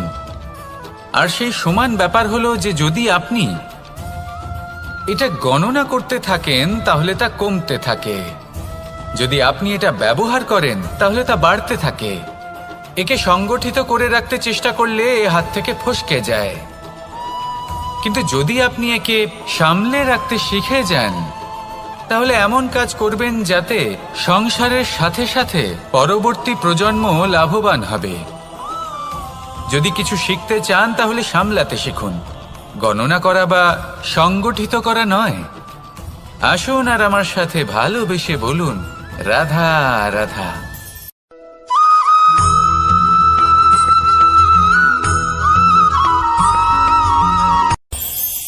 এই সংসারে আমরা প্রকাশ কোথা থেকে পাই? এর উত্তর বড়ই সরল।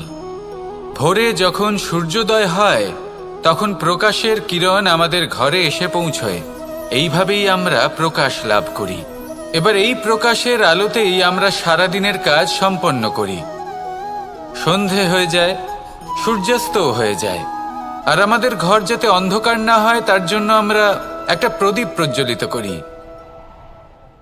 এটাই ঘটে আমাদের জীবনেও। এবার প্রবাহমান আয়ুর সাথে আমরা আমাদের অন্তরে যদি একটা প্রদীপ প্রজ্বলিত করে নিই, তাহলে বিষয়টাই অন্যরকম হবে। এবার আপনি বলবেন কোন প্রকাশের কথা বলছি যে আমাদের অন্তরে জাগ্রত করা সম্ভব? আমাদের আত্মার মাঝে প্রেমের প্রকাশ জাগ্রত করার কথা বলছি।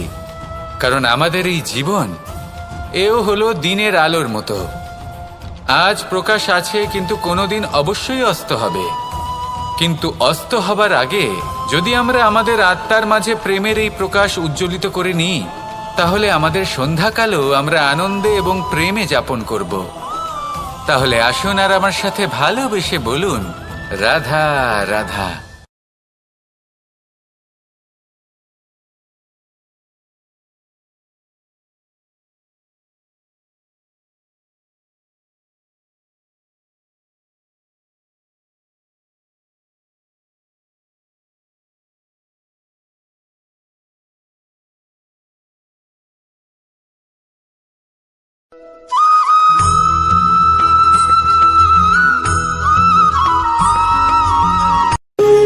যখন মানুষের মৃত্যু হয় তখন কি হয়?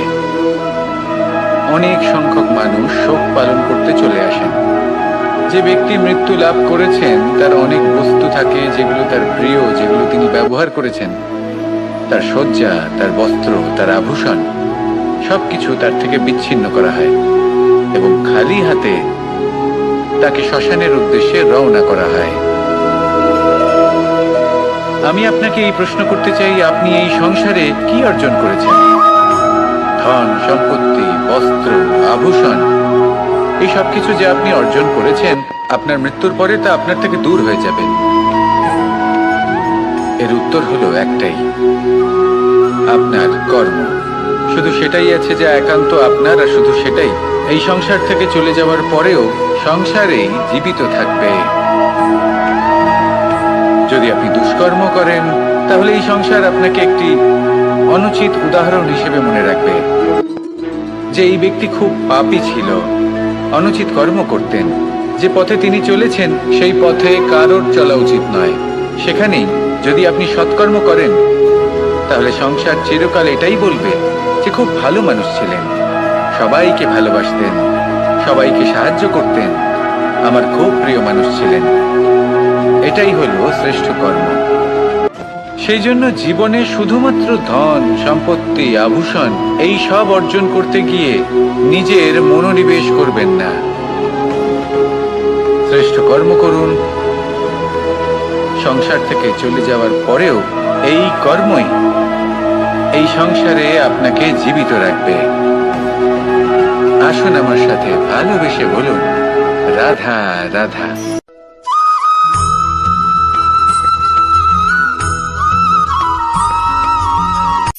এই সংসারে সাফল্য লাভ করার জন্য জ্ঞানের প্রয়োজন হয়, পরিশ্রমের প্রয়োজন হয়, দৃঢ় নিষ্ঠার প্রয়োজন হয়, নিরন্তর চেষ্টা করা প্রয়োজনীয়।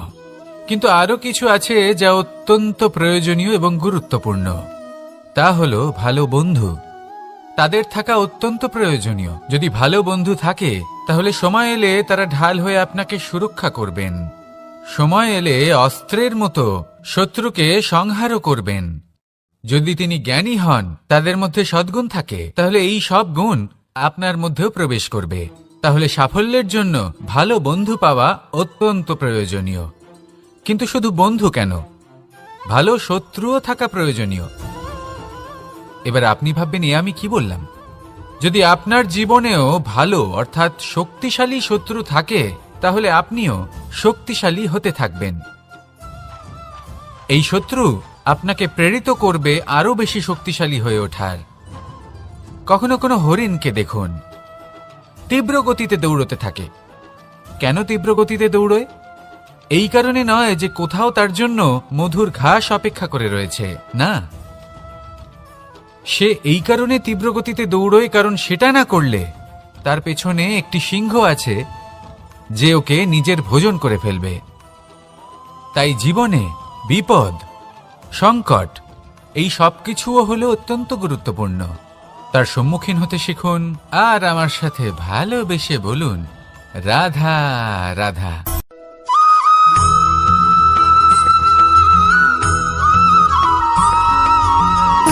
সুখ, দুঃখ এবং শক্তি, এই তিন হলো এই সংসারের ত্রিদেবের মতো। আমাদের জীবনে যা কিছু ঘটছে এই তিনটির ভিত্তির উপরেই হচ্ছে।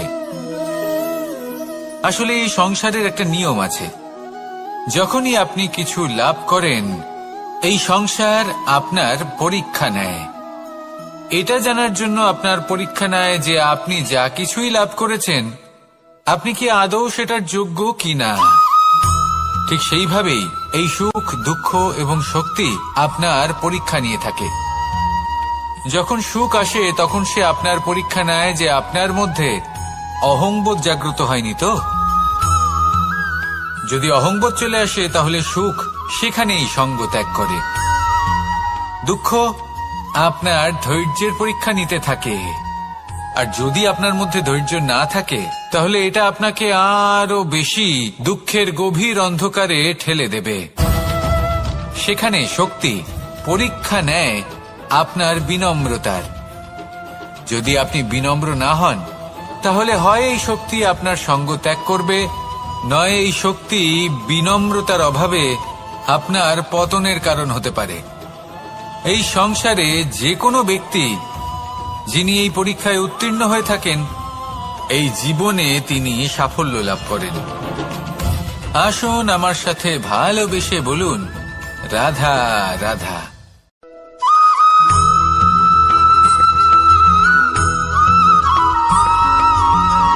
পুরুষার্থ। শাস্ত্রে 4 ধরনের পুরুষার্থের কথা বলা হয়েছে। প্রথম হলো ধর্ম।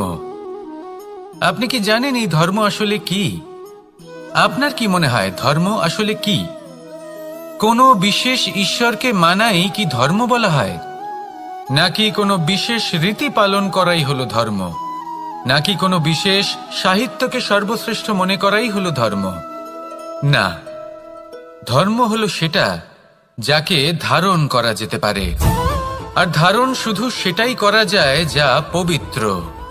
পবিত্র শুধু তাকেই বলা হয় যা নিঃস্বার্থ, যার মধ্যে শাসন করার কোনো ইচ্ছে নেই, যা সরলভাবেই প্রবাহমান, জল এবং বায়ুর মতো। যখন কোনো ব্যক্তি ধর্মকে ধারণ করেন এবং সেই ধর্ম সেই ব্যক্তিকে রক্ষা করে তখন তাকে ধর্ম বলা হয়। ধর্ম যা রক্ষা করে অহংকার থেকে, খারাপ চিন্তার হাত থেকে। সেই জন্য পুরুষার্থ গড়ে তোলার আগে, ধর্ম পালন করার আগে ধর্মের প্রকৃত অর্থ কি সেটা বুঝে নিন। এটা জেনে রাখুন যে সমস্ত ধর্মের আধার, সমস্ত ধর্মের ভিত শুধুমাত্র ভালোবাসা। আসুন আর এই ভালোবাসার সাথেই বলুন, রাধা রাধা।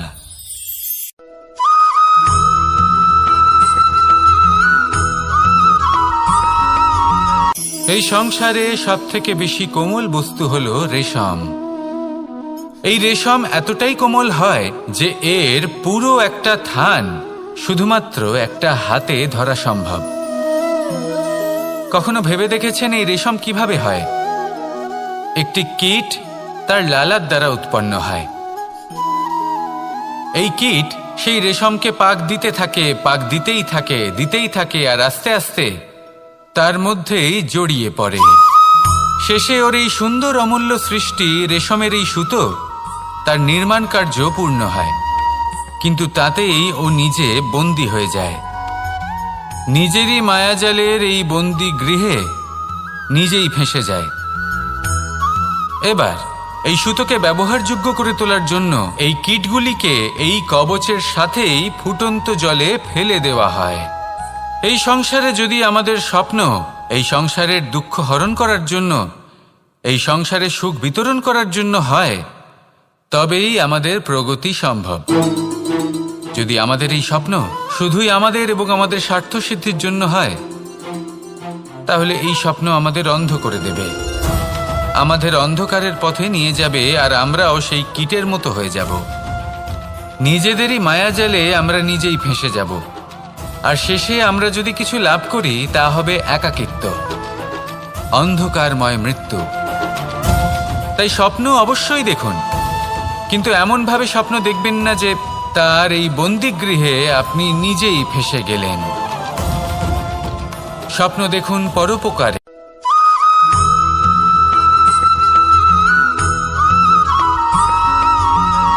কেউ বলে জীবন খুব ক্ষণস্থায়ী, কেউ বলে জীবন হলো একটা সুন্দর স্বপ্নের মতো, আবার কেউ বলবে জীবন হলো এক কঠোর সত্য।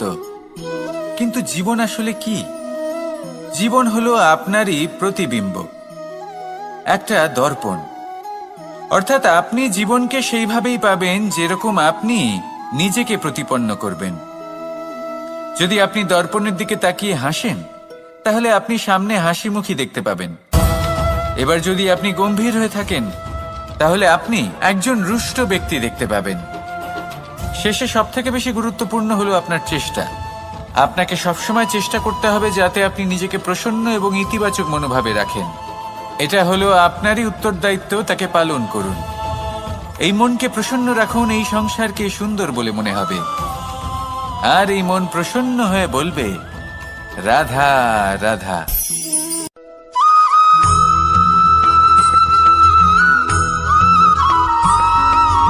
জীবনে যখন কোনো ব্যক্তি নিজের লক্ষ্য প্রাপ্তির জন্য নিরন্তর পরিশ্রম করতে থাকেন, চেষ্টা করতে থাকেন, তখন তিনি কষ্ট অনুভব করেন, কখনো শারীরিক কষ্ট, কখনো মানসিক কষ্ট।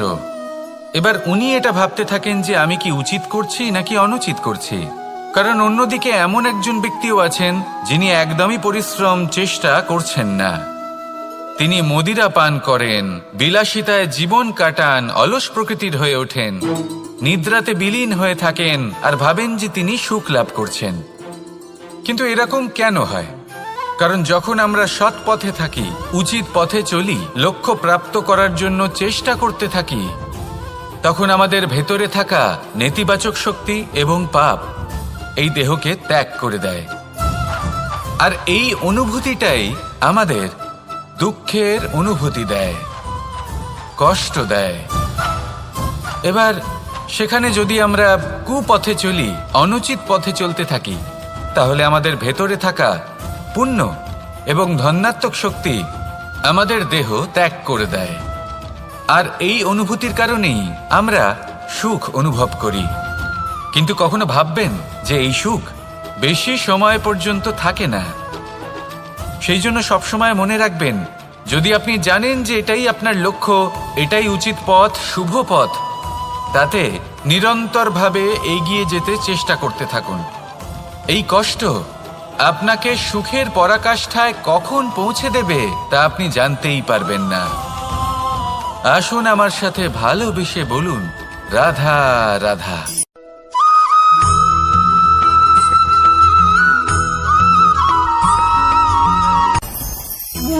ভোজন।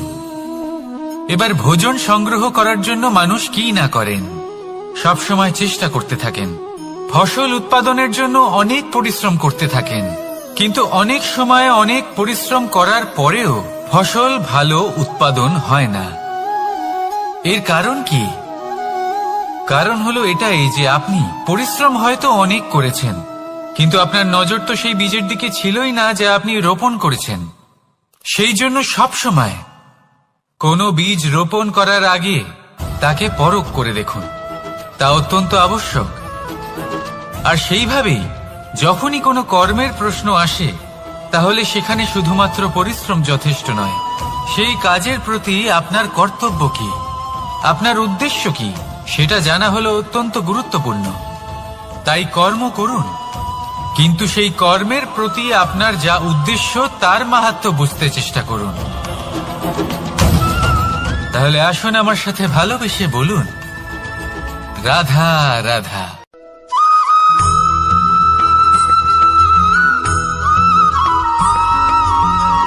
পিতা আর পুত্রের সম্পর্ক অত্যন্ত মধুর হয়ে থাকে। পিতা স্বপ্ন দেখেন, তাকে পূর্ণ করার সকল সম্ভাব্য চেষ্টা করেন, কিন্তু তাও অনেক সময় ওনার স্বপ্ন অপূর্ণ থেকে যায়। তখন পিতা ভাবেন যে স্বপ্ন উনি পূর্ণ করতে পারেননি, ওনার সন্তান তা অবশ্যই পূরণ করবে। যে স্থানে উনি কখনো পৌঁছতে পারেননি, সেই স্থানে ওনার পুত্র অবশ্যই পৌঁছবে। পিতা নিজের সন্তানের ভবিষ্যৎ নিয়ে সেই স্বপ্ন দেখেন, আর যখন সেই সন্তান সামনে এগোতে থাকে তখন তার দুঃখ হয় না, বরং গর্ব হয়। ওনার ভালো লাগে এটা দেখে যে ওনার সন্তান অনেক উন্নতি করছে। কিন্তু যখন সন্তান নিজের অভিভাবকের শক্তি দেখে, তার যশ দেখে হিংসা করতে থাকে, সমস্যা সেইখানেই শুরু হয়। সেই জন্য সকল সন্তানকে এটা মনে রাখতে হবে, দেখুন, পুত্র হবার সুবাদে, এক সন্তান হবার সুবাদে এটা হলো আপনার অধিকার যে আপনি আপনার পিতার থেকে বেশি উন্নতি করবেন। আপনার পিতাও এটাই চান, কিন্তু সুস্থভাবে এটা করুন। একটা রেখা টেনে নিন যাতে আপনি তাতে এগোতে পারেন আর আপনার পিতার তাতে গর্ববোধ হয়, আর সেই বিষয়ে দুঃখ না হয় যে আমার সন্তান আমাকেই ছোট করার চেষ্টা করছে। ইতিহাস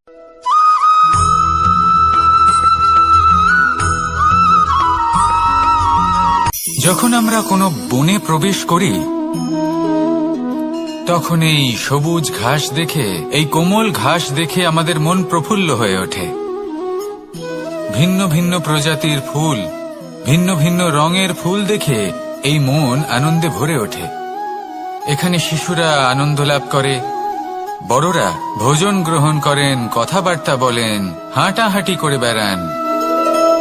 এবার ভেবে দেখুন, যখন এই উপবনের নির্মাণ হয়েছিল সেই সময় যদি এই মাটিকে সঠিকভাবে খনন না করা হতো, যদি তাতে সঠিকভাবে বীজ রোপণ না করা হতো, যদি কোনো সংঘর্ষ না হতো, পরিশ্রম না করা হতো, যদি চলতে চলতে পায়ে কাঁটা না বিঁধে যেত, তাহলে এই সুন্দর বন দেখে আমরা কি এই আনন্দ লাভ করতে পারতাম?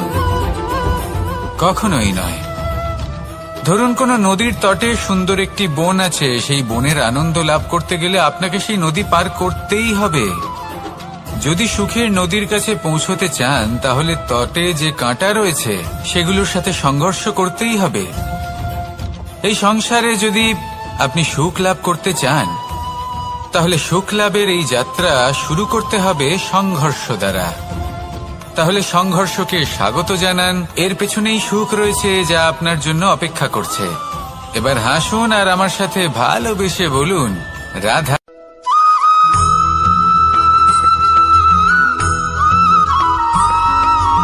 জীবনে অগ্রসর হওয়ার জন্য আমাদের কাকে প্রয়োজন হয়? মাতা পিতা, বন্ধু, প্রেম, সাহায্য, অর্থ, পরিশ্রম, আশা। ভিন্ন ভিন্ন মানুষ ভিন্ন ভিন্ন বিকল্প চয়ন করে। যদি আমি আপনাকে বলি,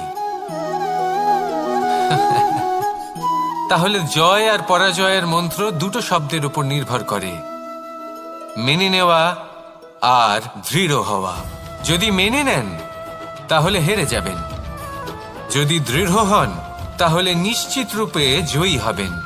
যদি কখনো আপনি ক্লান্ত হয়ে ওঠেন, আপনি দুঃখী হন, পুরোপুরি ভেঙে পড়েছেন, তখন মেনে নেবেন না যে আপনি ভেঙে পড়েছেন, নয়তো হেরে যাবেন। তখন উল্টে স্থির করবেন যে যাই হয়ে যাক না কেন, আমি জয়ী হবই। আর আপনি দেখবেন যে জয় নিশ্চিত রূপে আপনার কাছেই আসবে। তাহলে এই কথা মনে রাখবেন আর আমার সাথে ভালোবেসে বলবেন, রাধা রাধা।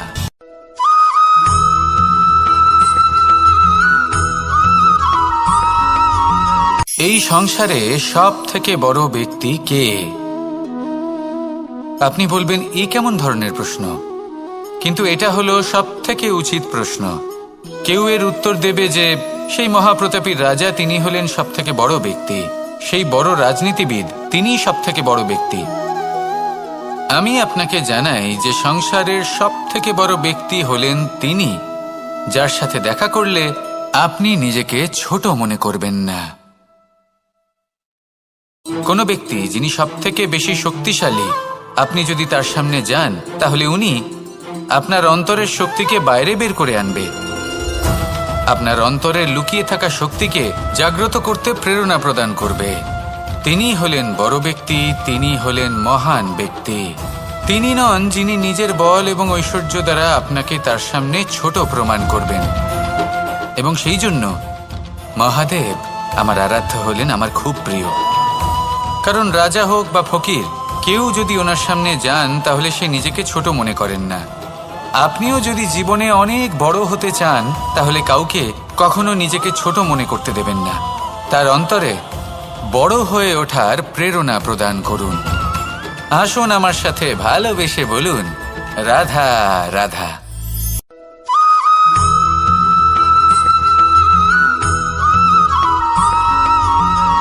মানুষের মানসিকতা এমন হয় যে সে যতটা করে আশা করে যে তার থেকে অনেক বেশি তার বদলে সে পাবে।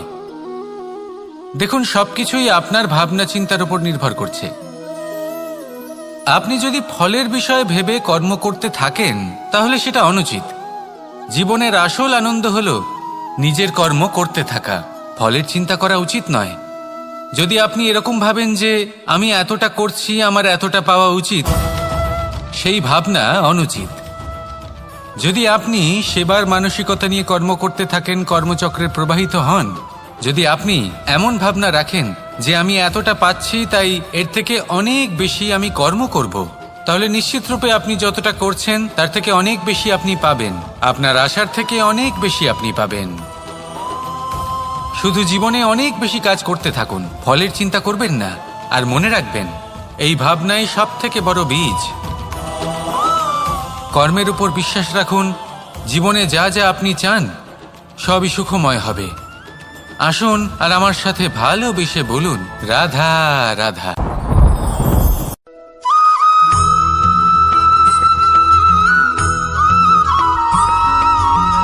এই দড়িটা দেখুন, ছোট ছোট রেশম দ্বারা তৈরি। এটা সরু সুতো দ্বারা তৈরি হয়েছে এটা, আর এ অত্যন্ত কোমলও বটে। আর আপনি চাইলে এটা সোজাও করে দিতে পারেন, আর চাইলে এটা বেঁকিয়েও দিতে পারেন। আর যদি চান তাহলে এটা গোল গোল করে বেঁধে কোথাও রেখেও দিতে পারেন।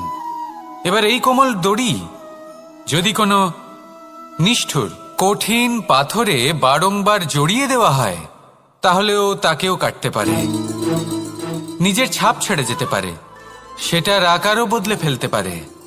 এবার এর কারণ কি? এর কারণ হলো অভ্যাস আর নিরন্তর প্রচেষ্টা। যদি আপনিও চেষ্টা করেন আর নিরন্তর কর্ম করে যান, তাহলে আপনার প্রারব্ধ পাথরের মতো কঠিনই হোক না কেন, তাতে ভাঙন ধরিয়েও আপনি নিজের লক্ষ্যে অবশ্যই পৌঁছতে পারবেন। একটা গুরুত্বপূর্ণ কথা মনে রাখবেন, সুকর্মের অভ্যাস আর নিরন্তর প্রয়াস, এই হলো সাফল্যের মন্ত্র। তাহলে জীবনে এই মন্ত্র আনুন আর আমার সাথে ভালোবেসে বলুন, রাধা রাধা।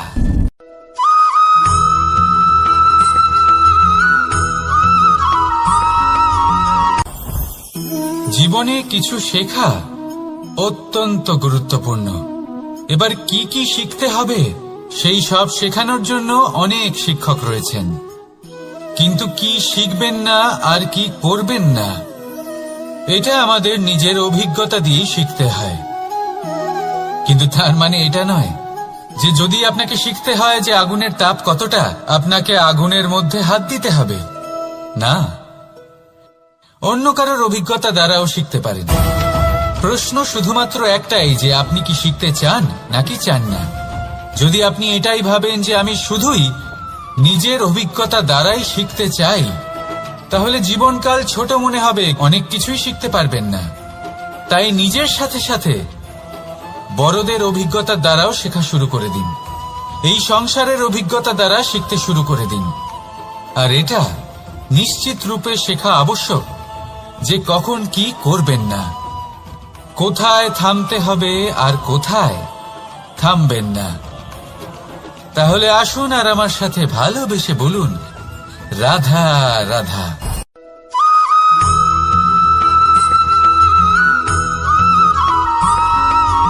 মানুষের একটি সমস্যা আছে যে মানুষ সাফল্যকে মাপতে থাকেন, লক্ষ্যপ্রাপ্তিকে মাপতে থাকেন এবং তার তুলনা করতে থাকেন যে ও এত কিছু পেল আর আমি পেলাম না, ওর কাছে এত কিছু আছে কিন্তু আমার কাছে নেই। এই তুলনা করার জন্য ওনারা দুঃখী হয়ে পড়েন, নিরাশ হয়ে পড়েন। তাই আমি একটা প্রশ্ন করছি যে এটা কি উচিত? এই সংসারে আপনি কি নিয়ে তুলনা করবেন যেখানে সূর্যদেব চন্দ্রমা দুজনেই আছেন, দুজনেই হলেন বিশেষ, দুজনেই নিজ নিজ সময়ে উদিত হন। এদের মধ্যে একজন না থাকলে তাহলে আমাদের জীবন কঠিন হয়ে পড়বে। ঠিক সেইভাবেই আপনি যদি একটা বড় রেখা অঙ্কন করেন তাহলে অন্য রেখাটি ছোট হয়ে পড়ে না, সে তেমনই থাকে যেমনটা সে ছিল। আপনার অস্তিত্ব কখনো ছোট বা বড় হতে পারে না, শুধু তুলনা করার জন্য আপনার এটা মনে হতে পারে। যদি আপনি যুদ্ধ করতে চান আপনার তলোয়ারের প্রয়োজন পড়বে, যদি বস্ত্র তৈরি করতে চান এত বড় তলোয়ার দিয়ে কিছুই হবে না, তখন প্রয়োজন পড়বে একটা ছোট্ট সূচের। তাই তুলনা করবেন না, না নিজেকে ছোট মনে করবেন না অন্য কাউকে। সবার সাথে সহযোগিতা করুন, আর যদি তুলনা করতেই হয় নিজের সাথে করুন যে কাল আমি কেমন ব্যক্তি ছিলাম, আজ কি তার থেকে শ্রেষ্ঠ হয়ে উঠতে পেরেছি। ভেবে দেখুন ভবিষ্যতে গিয়ে আপনি কতটা শ্রেষ্ঠ ব্যক্তি হতে পারেন। আসুন আমার সাথে ভালোবেসে বলুন রাধা রাধা।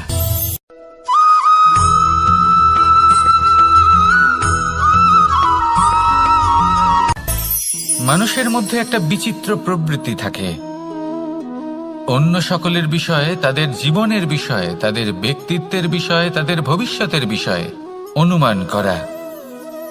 এটা হলো অনুচিত।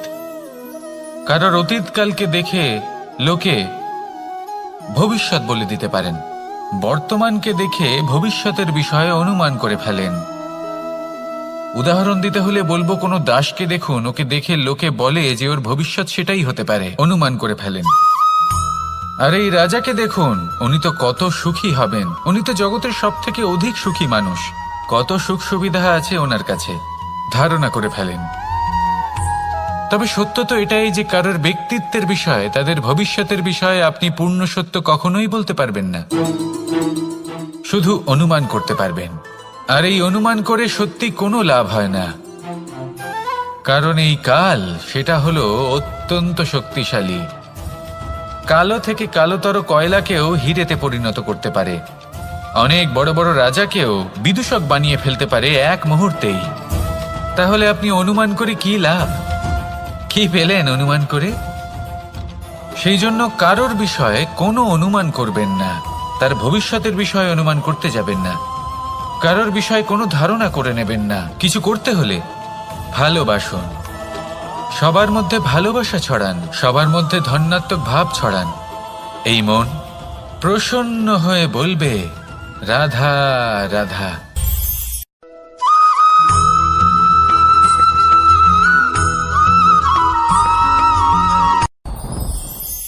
সাথী, সাথী এই শব্দটির ব্যাখ্যা কে কিভাবে করে?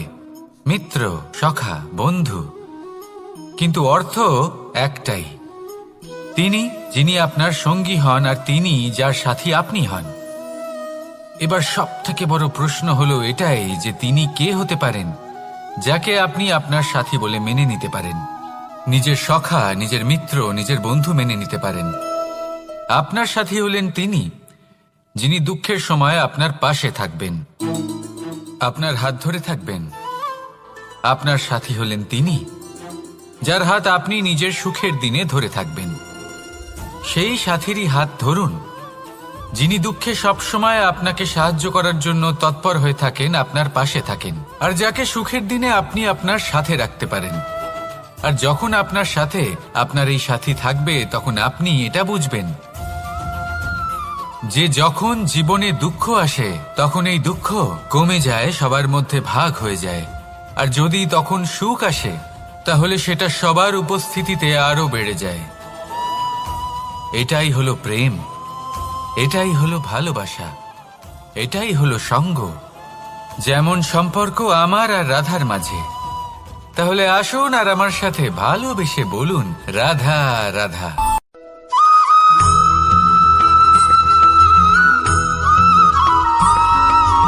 আমাদের শরীর প্রকৃতির সর্বশ্রেষ্ঠ রচনা। যে অঙ্গ প্রত্যঙ্গ আমরা লাভ করেছি প্রত্যেকটির মধ্যে একটি নিজস্ব বার্তা রয়েছে।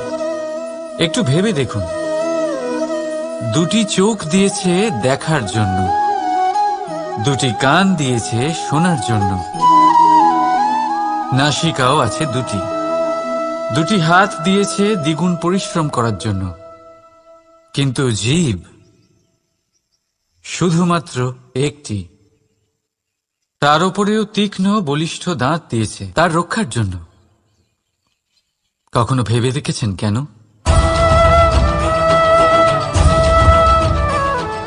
কারণ শব্দ আর শব্দের প্রয়োগ মানুষের সবচেয়ে বড় অস্ত্র, যার প্রয়োগ যত ভেবে চিন্তে করা যায় মানুষ তার জীবনে ততটাই উপরে উঠতে পারে। তাহলে মনে রাখুন, দেখুন, শুনুন আর বুঝুন বেশি, বলুন কম। রাধা রাধা।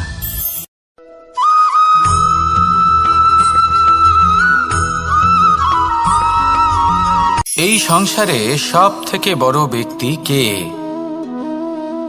আপনি বলবেন এ কেমন ধরনের প্রশ্ন, কিন্তু এটা হলো সব থেকে উচিত প্রশ্ন। কেউ এর উত্তর দেবে যে সেই মহাপ্রতাপী রাজা তিনি হলেন সব থেকে বড় ব্যক্তি, সেই বড় রাজনীতিবিদ তিনিই সব থেকে বড় ব্যক্তি। আমি আপনাকে জানাই যে সংসারের সব থেকে বড় ব্যক্তি হলেন তিনি, যার সাথে দেখা করলে আপনি নিজেকে ছোট মনে করবেন না। কোনো ব্যক্তি যিনি সব থেকে বেশি শক্তিশালী, আপনি যদি তার সামনে যান তাহলে উনি আপনার অন্তরের শক্তিকে বাইরে বের করে আনবে, আপনার অন্তরে লুকিয়ে থাকা শক্তিকে জাগ্রত করতে প্রেরণা প্রদান করবে। তিনি হলেন বড় ব্যক্তি, তিনি হলেন মহান ব্যক্তি। তিনি নন যিনি নিজের বল এবং ঐশ্বর্য দ্বারা আপনাকে তার সামনে ছোট প্রমাণ করবেন। এবং সেই জন্য মহাদেব আমার আরাধ্য হলেন আমার খুব প্রিয়। কারণ রাজা হোক বা ফকির, কেউ যদি ওনার সামনে যান তাহলে সে নিজেকে ছোট মনে করেন না। আপনিও যদি জীবনে অনেক বড় হতে চান তাহলে কাউকে কখনো নিজেকে ছোট মনে করতে দেবেন না। তার অন্তরে বড় হয়ে ওঠার প্রেরণা প্রদান করুন। আসুন আমার সাথে ভালোবেসে বলুন রাধা রাধা।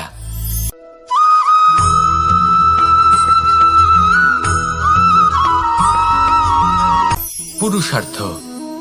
শাস্ত্রে 4 ধরনের পুরুষার্থের কথা বলা হয়েছে। প্রথম হলো ধর্ম। আপনি কি জানেন এই ধর্ম আসলে কি? আপনার কি মনে হয় ধর্ম আসলে কি? কোনো বিশেষ ঈশ্বরকে মানাই কি ধর্ম বলা হয়? নাকি কোনো বিশেষ রীতি পালন করাই হলো ধর্ম? নাকি কোনো বিশেষ সাহিত্যকে সর্বশ্রেষ্ঠ মনে করাই হলো ধর্ম? না, ধর্ম হলো সেটা যাকে ধারণ করা যেতে পারে। আর ধারণ শুধু সেটাই করা যায় যা পবিত্র।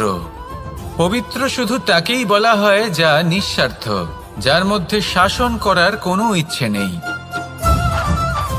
যা সরলভাবেই প্রবাহমান, জল এবং বায়ুর মতো। যখন কোনো ব্যক্তি ধর্মকে ধারণ করেন এবং সেই ধর্ম সেই ব্যক্তিকে রক্ষা করে, তখন তাকে ধর্ম বলা হয়।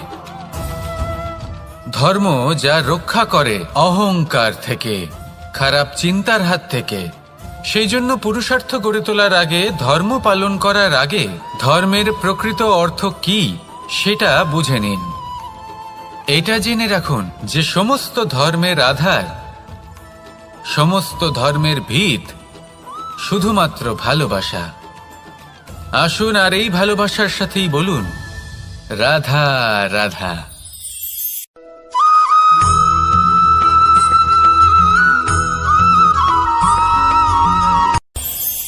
এই সংসারে আমরা প্রকাশ কোথা থেকে পাই? এর উত্তর বড়ই সরল। ভোরে যখন সূর্যোদয় হয় তখন প্রকাশের কিরণ আমাদের ঘরে এসে পৌঁছয়। এইভাবেই আমরা প্রকাশ লাভ করি। এবার এই প্রকাশের আলোতেই আমরা সারাদিনের কাজ সম্পন্ন করি। সন্ধে হয়ে যায়, সূর্যাস্তও হয়ে যায়। আর আমাদের ঘর যাতে অন্ধকার না হয় তার জন্য আমরা একটা প্রদীপ প্রজ্বলিত করি। এটাই ঘটে আমাদের জীবনেও। এবার প্রবাহমান আয়ুর সাথে আমরা আমাদের অন্তরে যদি একটা প্রদীপ প্রজ্বলিত করে নিই, তাহলে বিষয়টাই অন্যরকম হবে। এবার আপনি বলবেন কোন প্রকাশের কথা বলছি যা আমাদের অন্তরে জাগ্রত করা সম্ভব? আমাদের আত্মার মাঝে প্রেমের প্রকাশ জাগ্রত করার কথা বলছি। কারণ আমাদের এই জীবন এও হলো দিনের আলোর মতো। আজ প্রকাশ আছে, কিন্তু কোনোদিন অবশ্যই অস্ত হবে। কিন্তু অস্ত হবার আগে যদি আমরা আমাদের আত্মার মাঝে প্রেমের এই প্রকাশ উজ্জ্বলিত করে নিই, তাহলে আমাদের সন্ধ্যাকালও আমরা আনন্দে এবং প্রেমে যাপন করব। তাহলে আসুন আর আমার সাথে ভালোবেসে বলুন, রাধা রাধা।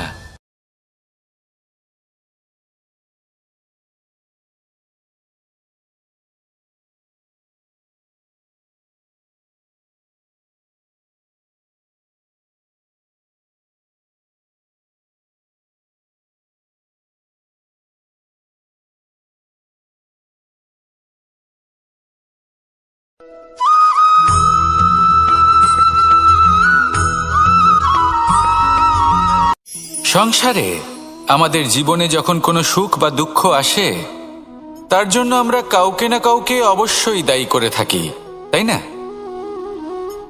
এই ব্যক্তি আমাদের সাথে এরকম কাজ করেছেন, তাই আমার সাথে এমন হলো। ওই ব্যক্তি যদি এমনটা না করতেন, তাহলে আজ আমি ওই স্থানে পৌঁছতে পারতাম। সবই আপনার দৃষ্টিভঙ্গির ওপর নির্ভরশীল। আর যদি আপনার দৃষ্টিভঙ্গি এমন হয়, তাহলে তা অনুচিত। সত্যি কথা বলতে এই সংসারে ভিন্ন ভিন্ন ধরনের মানুষ আছে। এটা আপনার উপর নির্ভর করছে কিভাবে তাদের স্বাগত জানাবেন। একবার ভাবুন, আমি আমার দুটো হাত সামনে নিয়ে এলাম, দুটো মুঠো খুলে দিলাম। দুই প্রকারের মানুষ আসবেন, কিছু না কিছু দিয়ে যাবেন। এই মুঠো যদি আমি বন্ধ করে দিই, তাহলে না কেউ আমাকে কিছু দিতে পারবে, না আমার কিছু যাবে আসবে। নিশ্চয়ই বুঝতে পারছেন এই দুই ধরনের ব্যক্তি কারা এবং তারা কি দিয়ে যান। আমি যদি নিজের মুঠো খুলে দিই, তাহলে কিছু ভালো মানুষ আসবেন, আমাকে আনন্দ, সন্তুষ্টি, জ্ঞান প্রদান করে যাবেন, ভালো অভিজ্ঞতা দিয়ে যাবেন। কোনো খারাপ ব্যক্তি যদি আসেন, তাহলে তিনিও খারাপ অভিজ্ঞতা দেবেন, যার থেকে আমি শিক্ষা লাভ করব। এই সব কিছু আমি লাভ করতে পারি। মুঠো যদি বন্ধ করে রাখি, তাহলে আমি কিছুই পাবো না। দেখুন, এই সংসারে প্রত্যেকের জীবনে এইরকম। প্রত্যেকের জীবনে সবকিছুই আছে, ভালো খারাপ দুই মানুষই আছে। ভালো অভিজ্ঞতা আছে, খারাপ অভিজ্ঞতা আছে। নির্ভর করছে আপনার উপর যে আপনি কি করবেন, এনাদের স্বাগত কিভাবে জানাবেন, কার থেকে কি বুঝবেন, কি শিখতে পারবেন, আর কোন দৃষ্টিভঙ্গি নিয়ে অগ্রসর হবেন। এটাই নির্ধারণ করবে যে আপনার জীবন কেমন হবে। আসুন আমার সাথে ভালোবেসে বলুন, রাধা রাধা।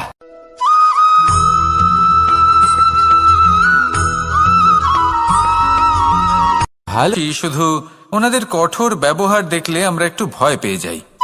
এবার ওনাদের এই কঠোর ব্যবহার আমাদের ভালো না লাগলেও অত্যন্ত আবশ্যক। কারণ মাতার থেকে আমরা যে শক্তি লাভ করি, তা যেন নিয়ন্ত্রণ হারিয়ে বিধ্বংসী না হয়ে ওঠে। আমরা যেন কোনো কুপথে না চলে যাই, আমরা কখনো যেন দোষ না করে ফেলি। শুধু সেই জন্য পিতা এবং গুরু একটু কঠোর হয়ে ওঠেন, এবং ওনাদের এই কঠোর আচরণ ভবিষ্যতে গিয়ে আমরা অবশ্যই বুঝতে পারি। জীবনে কিছু বছর আমরা এগিয়ে যাই, আর তারপর আমরা বুঝতে পারি যে বাবা এবং গুরু আমাদের যথেষ্ট ভালোবাসতেন, কিন্তু ওনাদের ভালোবাসার বহিঃপ্রকাশ আলাদা। প্রয়োজনীয় হলো এটা দেখার, এটা বোঝার যে শুরু থেকে আমাদের প্রতি ওনাদের আচরণ কেমন ছিল। ওনাদের কঠোর হওয়ার পেছনে ওনাদের ভালোবাসাটা বোঝার চেষ্টা করুন, ওনাদের চিন্তাটা বোঝার চেষ্টা করুন, ওনাদের পথপ্রদর্শনের আড়ালে আপনার ভবিষ্যতের জন্য যে পরিকল্পনা ওনারা করেছেন সেটা বোঝার চেষ্টা করুন। তখন আপনারা বুঝতে পারবেন ওনাদের ভালোবাসাকে। আপনার মনের মধ্যে আপনা থেকেই ওনাদের প্রতি সম্মান জেগে উঠবে। নিজের পিতা এবং নিজের গুরু, এই দুজনের প্রতি কৃতজ্ঞতা প্রকাশ করুন আর আমার সাথে ভালোবেসে বলুন, রাধা রাধা।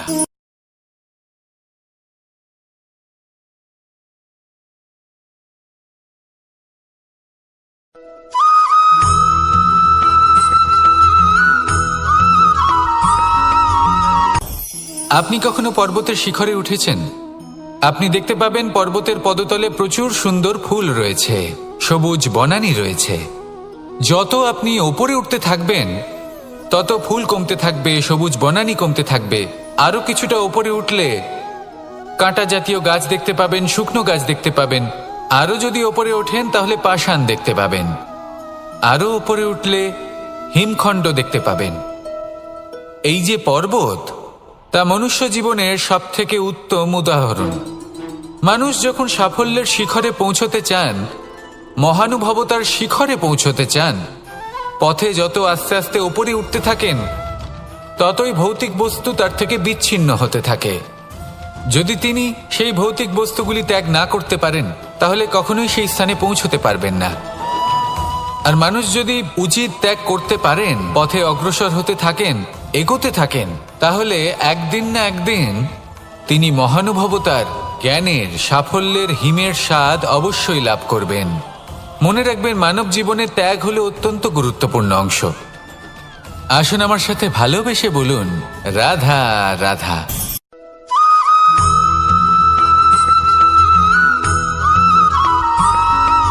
মানুষের একটি সমস্যা আছে যে মানুষ সাফল্যকে মাপতে থাকেন, লক্ষ্যপ্রাপ্তিকে মাপতে থাকেন এবং তার তুলনা করতে থাকেন যে ও এত কিছু পেল আর আমি পেলাম না,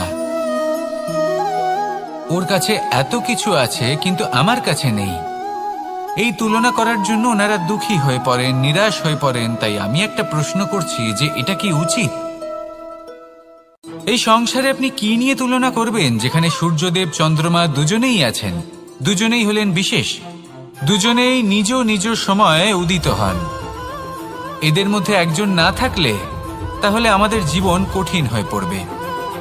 ঠিক সেইভাবেই আপনি যদি একটা বড় রেখা অঙ্কন করেন তাহলে অন্য রেখাটি ছোট হয়ে পড়ে না, সে তেমনই থাকে যেমনটা সে ছিল। আপনার অস্তিত্ব কখনো ছোট বা বড় হতে পারে না। শুধু তুলনা করার জন্য আপনার এটা মনে হতে পারে। যদি আপনি যুদ্ধ করতে চান, আপনার তলোয়ারের প্রয়োজন পড়বে। যদি বস্ত্র তৈরি করতে চান, এত বড় তলোয়ার দিয়ে কিছুই হবে না, তখন প্রয়োজন পড়বে একটা ছোট্ট সূচের। তাই তুলনা করবেন না, না নিজেকে ছোট মনে করবেন, না অন্য কাউকে। সবার সাথে সহযোগিতা করুন, আর যদি তুলনা করতেই হয় নিজের সাথে করুন, যে কাল আমি কেমন ব্যক্তি ছিলাম, আজ কি তার থেকে শ্রেষ্ঠ হয়ে উঠতে পেরেছি। ভেবে দেখুন ভবিষ্যতে গিয়ে আপনি কতটা শ্রেষ্ঠ ব্যক্তি হতে পারেন। আসুন আমার সাথে ভালোবেসে বলুন, রাধা রাধা।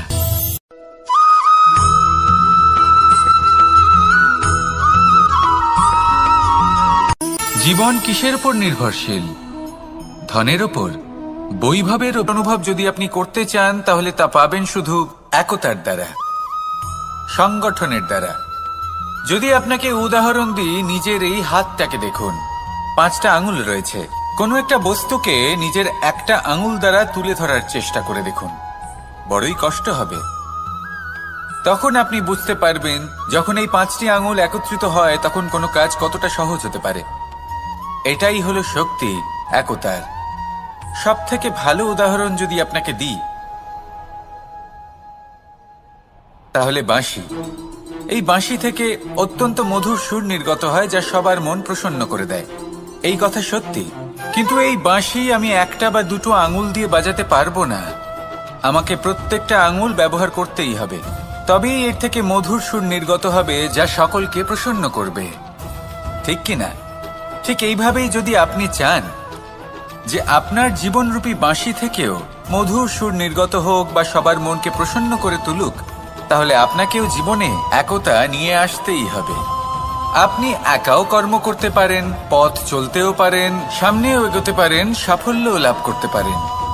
কিন্তু যখন সকলে একসাথে এগোবেন, সেই পথে চলবেন, সেই কর্মই করবেন, তখন লক্ষ্যে অবশ্যই পৌঁছবেন, সাফল্য অবশ্যই লাভ করবেন। কিন্তু সেই সাফল্য এবং তার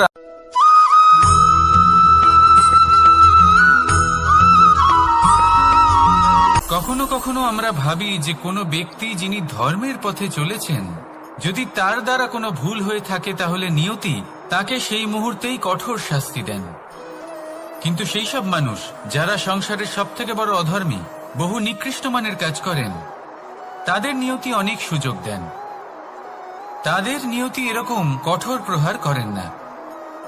এই ভাবনা কখনো না কখনো মনে আসেই। ভেবে দেখুন কেন? আসলে জীবনকে বেশিরভাগ মানুষ একভাবেই দেখে থাকেন, বিভিন্ন স্তরে একে দেখা উচিত। এবার আপনি বলুন, এই সংসারে কোনো অধর্মী কখনো প্রেরণার উৎস হতে পারেন? কখনোই নয়। যে মানুষ নিজের আত্মাকে মলিন করে ফেলেছেন, তিনি এই সংসারকে কিভাবে প্রেরণা যোগাবেন? উনি নিজেই বুঝতে পারেন না কোনটা করা উচিত, ধর্ম কোনটা। তাই নিয়তি তাকে একটা সুযোগ দেন, এটা বোঝার সুযোগ দেন যে কোনটা উচিত, কোনটা ধর্ম।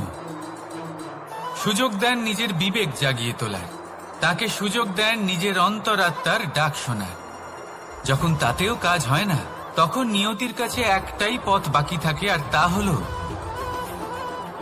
মহাবিনাশ। মহাবিনাশ হয়তো দেরিতেই আসতে পারে, কিন্তু তা অবশ্যই আসবে। আর যখন মহাবিনাশ আসে, তখন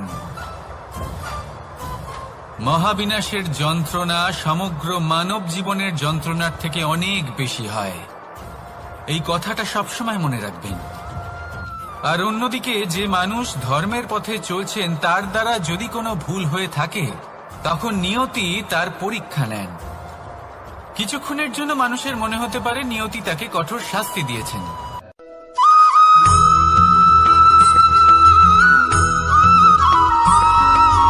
প্রত্যেক মানুষ নিজের জীবনে হীরক তথা হিরে এবং দর্পণ এই দুই দেখেছেন। এই দুই হলো সাদা, এবং এরা দুজনেই আলোর প্রতিফলন ঘটায় এবং এরা দুজনেই উজ্জ্বল হয়ে ওঠে। আপনি হয়তো মনে মনে ভাবছেন যে এটা কি ধরনের তুলনা করছি। একটা হিরে তো রত্ন, তার মূল্য দর্পণের থেকে অনেক গুণ বেশি। কিন্তু হিরে থাকাতে দর্পণের মূল্য কিন্তু কোনো অংশে কমে যায় না, তাই না?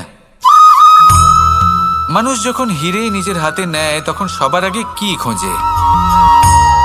দর্পণ, যাতে তার মধ্যে দিয়ে দেখে সে বুঝতে পারে যে সেই হিরে আদৌ তার শোভাবর্ধন করছে কিনা, তাকে ভালো দেখাচ্ছে কিনা, প্রসাধনের জন্য সেটা ব্যবহার করা ঠিক হবে কিনা। অর্থাৎ হীরের উপস্থিতিতে দর্পণের গুরুত্ব কম হলো না, দর্পণের কারণে হীরের মূল্য বোঝা গেল। আমাদের জীবনেও ঠিক এরকমই ঘটে। আপনারা যদি সংসারে নিজের আশেপাশে দেখেন, এমন অনেক মানুষ দেখতে পাবেন যারা নিজেদের ক্ষেত্রে মহান স্থানে পৌঁছেছেন, নিপুণ এবং শ্রেষ্ঠ হয়েছেন। আর তাদের মধ্যে আপনার নিজের মনে হয় যেন আপনি হলেন দর্পণ। নিজেকে ছোট মনে করবেন না। আপনার মূল্য কম হচ্ছে না, আপনার নিজস্ব মূল্য আছে। আর যদি আপনার অস্তিত্ব না থাকে, তাহলে ওনাদের অস্তিত্বের মূল্য সংসার বুঝতেই পারবে না। জীবনে সবসময় চেষ্টা করবেন যাতে আপনি আরো বেশি শ্রেষ্ঠ হয়ে উঠতে পারেন। আপনি নিজে যে স্থানে আছেন সেটাকে ছোট মনে করবেন না, তারও নিজস্ব একটা মূল্য আছে। যদি আপনি হিরে হয়ে থাকেন, তাহলে অহংকার করবেন না। যদি আপনি দর্পণ হয়ে থাকেন, তাহলে নিজেকে ছোট মনে করবেন না। আসুন আর আমার সাথে ভালোবেসে বলুন, রাধা রাধা।